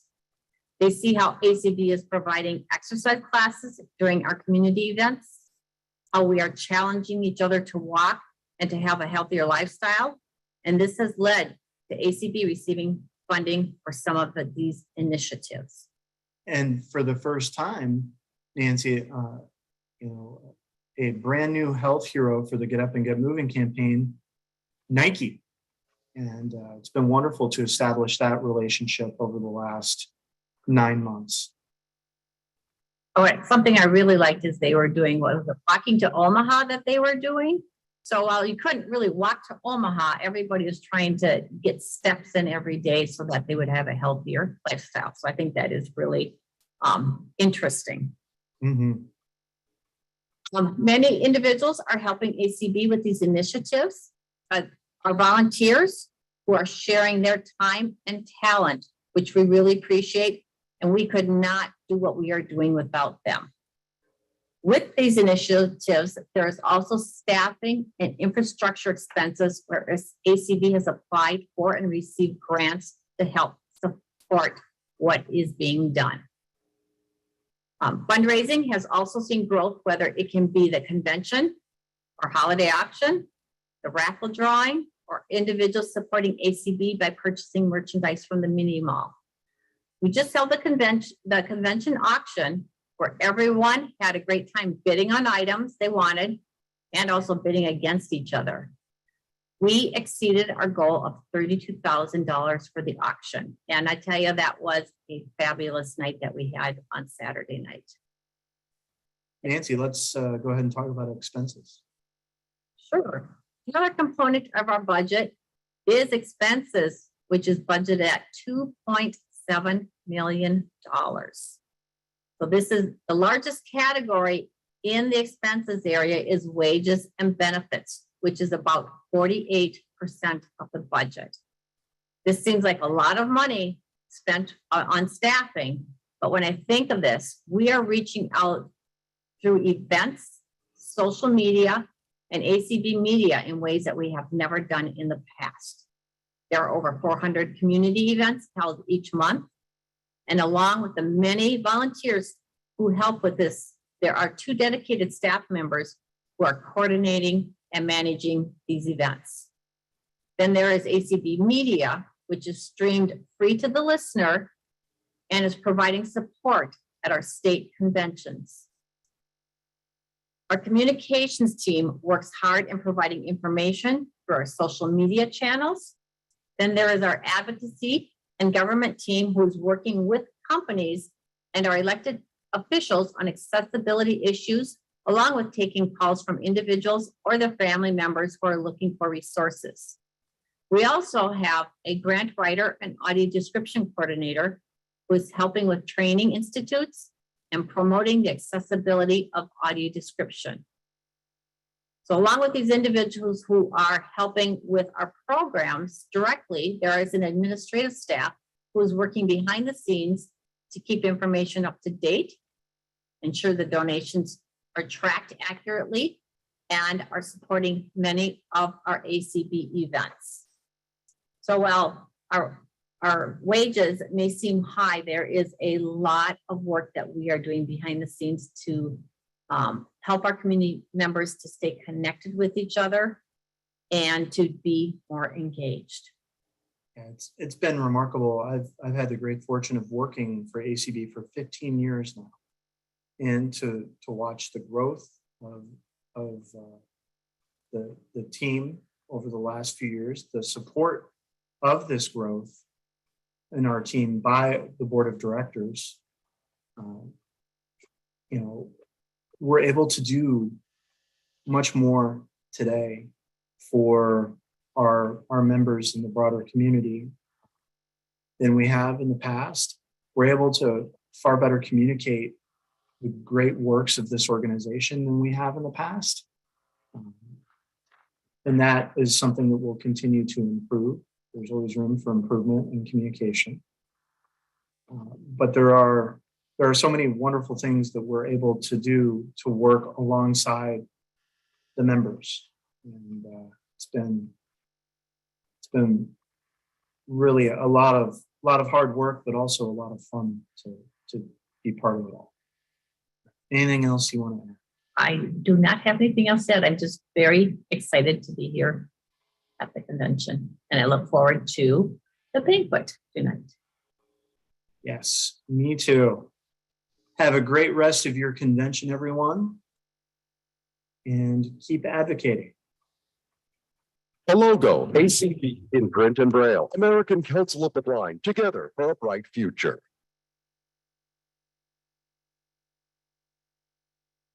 Thank you, Eric and Nancy. It's great to be able to hear what's been going on over the past year and how we've grown. And, you know, sometimes I know as members, we sometimes think all this stuff is sort of happening in a vacuum and, you know, we don't really know what's going on, but just the transparency that is shared and getting to hear where we've been and where we currently are is awesome. Okay, Mark, are you ready? Star prize time. Star prize time. No. Now. Yeah. Now? Yes. All right. Anybody ready for door prizes? All right. Today we have 7 door prizes. Okay. The first one is $50 cash from Lua. Take that. From the great state of Texas. We have the winner is George Gordon. George Gordon, you're the $50 winner. And then the next prize is a $25 gift card from the Missouri Council. From the great state of Utah, we have Chris Green. Chris Green. All right, now we have a $25 gift card from the Illinois Council. Thank you, Illinois Council. From the great state of Delaware, we have Suzanne Howell. Oh. Suzanne Howell. Okay. Who doesn't need an Amazon gift card? I do. From a we have a $25 Amazon gift card donated from the host committee of Nebraska. We have from the great state of Louisiana, Grady Ebert. Grady Ebert. All righty. Then we have a $25 Uber card, again from the Nebraska here. And the winner is from the wonderful state of Kentucky. How about Mr. Joey Couch? Oh, Joey there you go. Couch. All right, then we have a $25 Uber card. And this is from Nebraska again, from the great state of Missouri. We have Trevor Downing Patton. Trevor Downing Patton. And then the last one we have is a $50 gift card, cash, $50 cash from Mike and Kathy Duke. Thank you, Mike and Kathleen, from Tennessee, the great state of Tennessee. We have Amber Grant. Amber Grant. Now, if you're a winner of one of these wonderful door prizes, they will be mailed to you. And I'd just like to thank my host committee here for helping get this all organized. So thank you, guys. Another great day, another great conference. Thank you.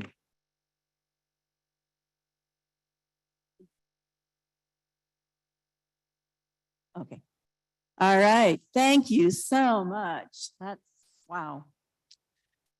Oh, they haven't called my name yet, though. You know, we're gonna have to keep going till my name gets called. All right, time for announcements. I'd like to first recognize David Trott. I'm sure he's got announcements. He always has announcements. Uh-oh, his mic isn't on. But it's, there we go. There you go. All right. Okay, Jean Mann asked me to pass along to you that she's sorry she's not here this year for MMS, but that she does expect our folks to see you signing up or adding to in the, well, I can't even think this morning, the exhibit hall. Also bear in mind now, it's not just the two $25 gift prizes that we're giving away every day, the 2 Amazon gift cards. But long toward the end of August, if you've signed up since last convention or added to your amount that you give each month to MMS, that's the monthly monetary support, you will be in line for either a $200 second prize or $300 first prize, which will also be Amazon gift cards. Now, I'm really going to mess this first name up because I know it don't even look right on my phone, but maybe I'll get it close. Our first $25 winner today is Casey Dutmer. Dutmer. Okay. I bet I can get forgiven for messing it up, right? And our second winner, I've known this boy so long, I even knew him before he had gray hair, so I know I'll get his name right, Paul Edwards. Oh. And don't forget the Braille Forum raffle. Alan will be around with those tickets, and you can also get them over in registration. Thank you, Denise. Have a great day, everybody. Thank you, David. Does anybody else have any announcements? Do wave so they can get a mic to you.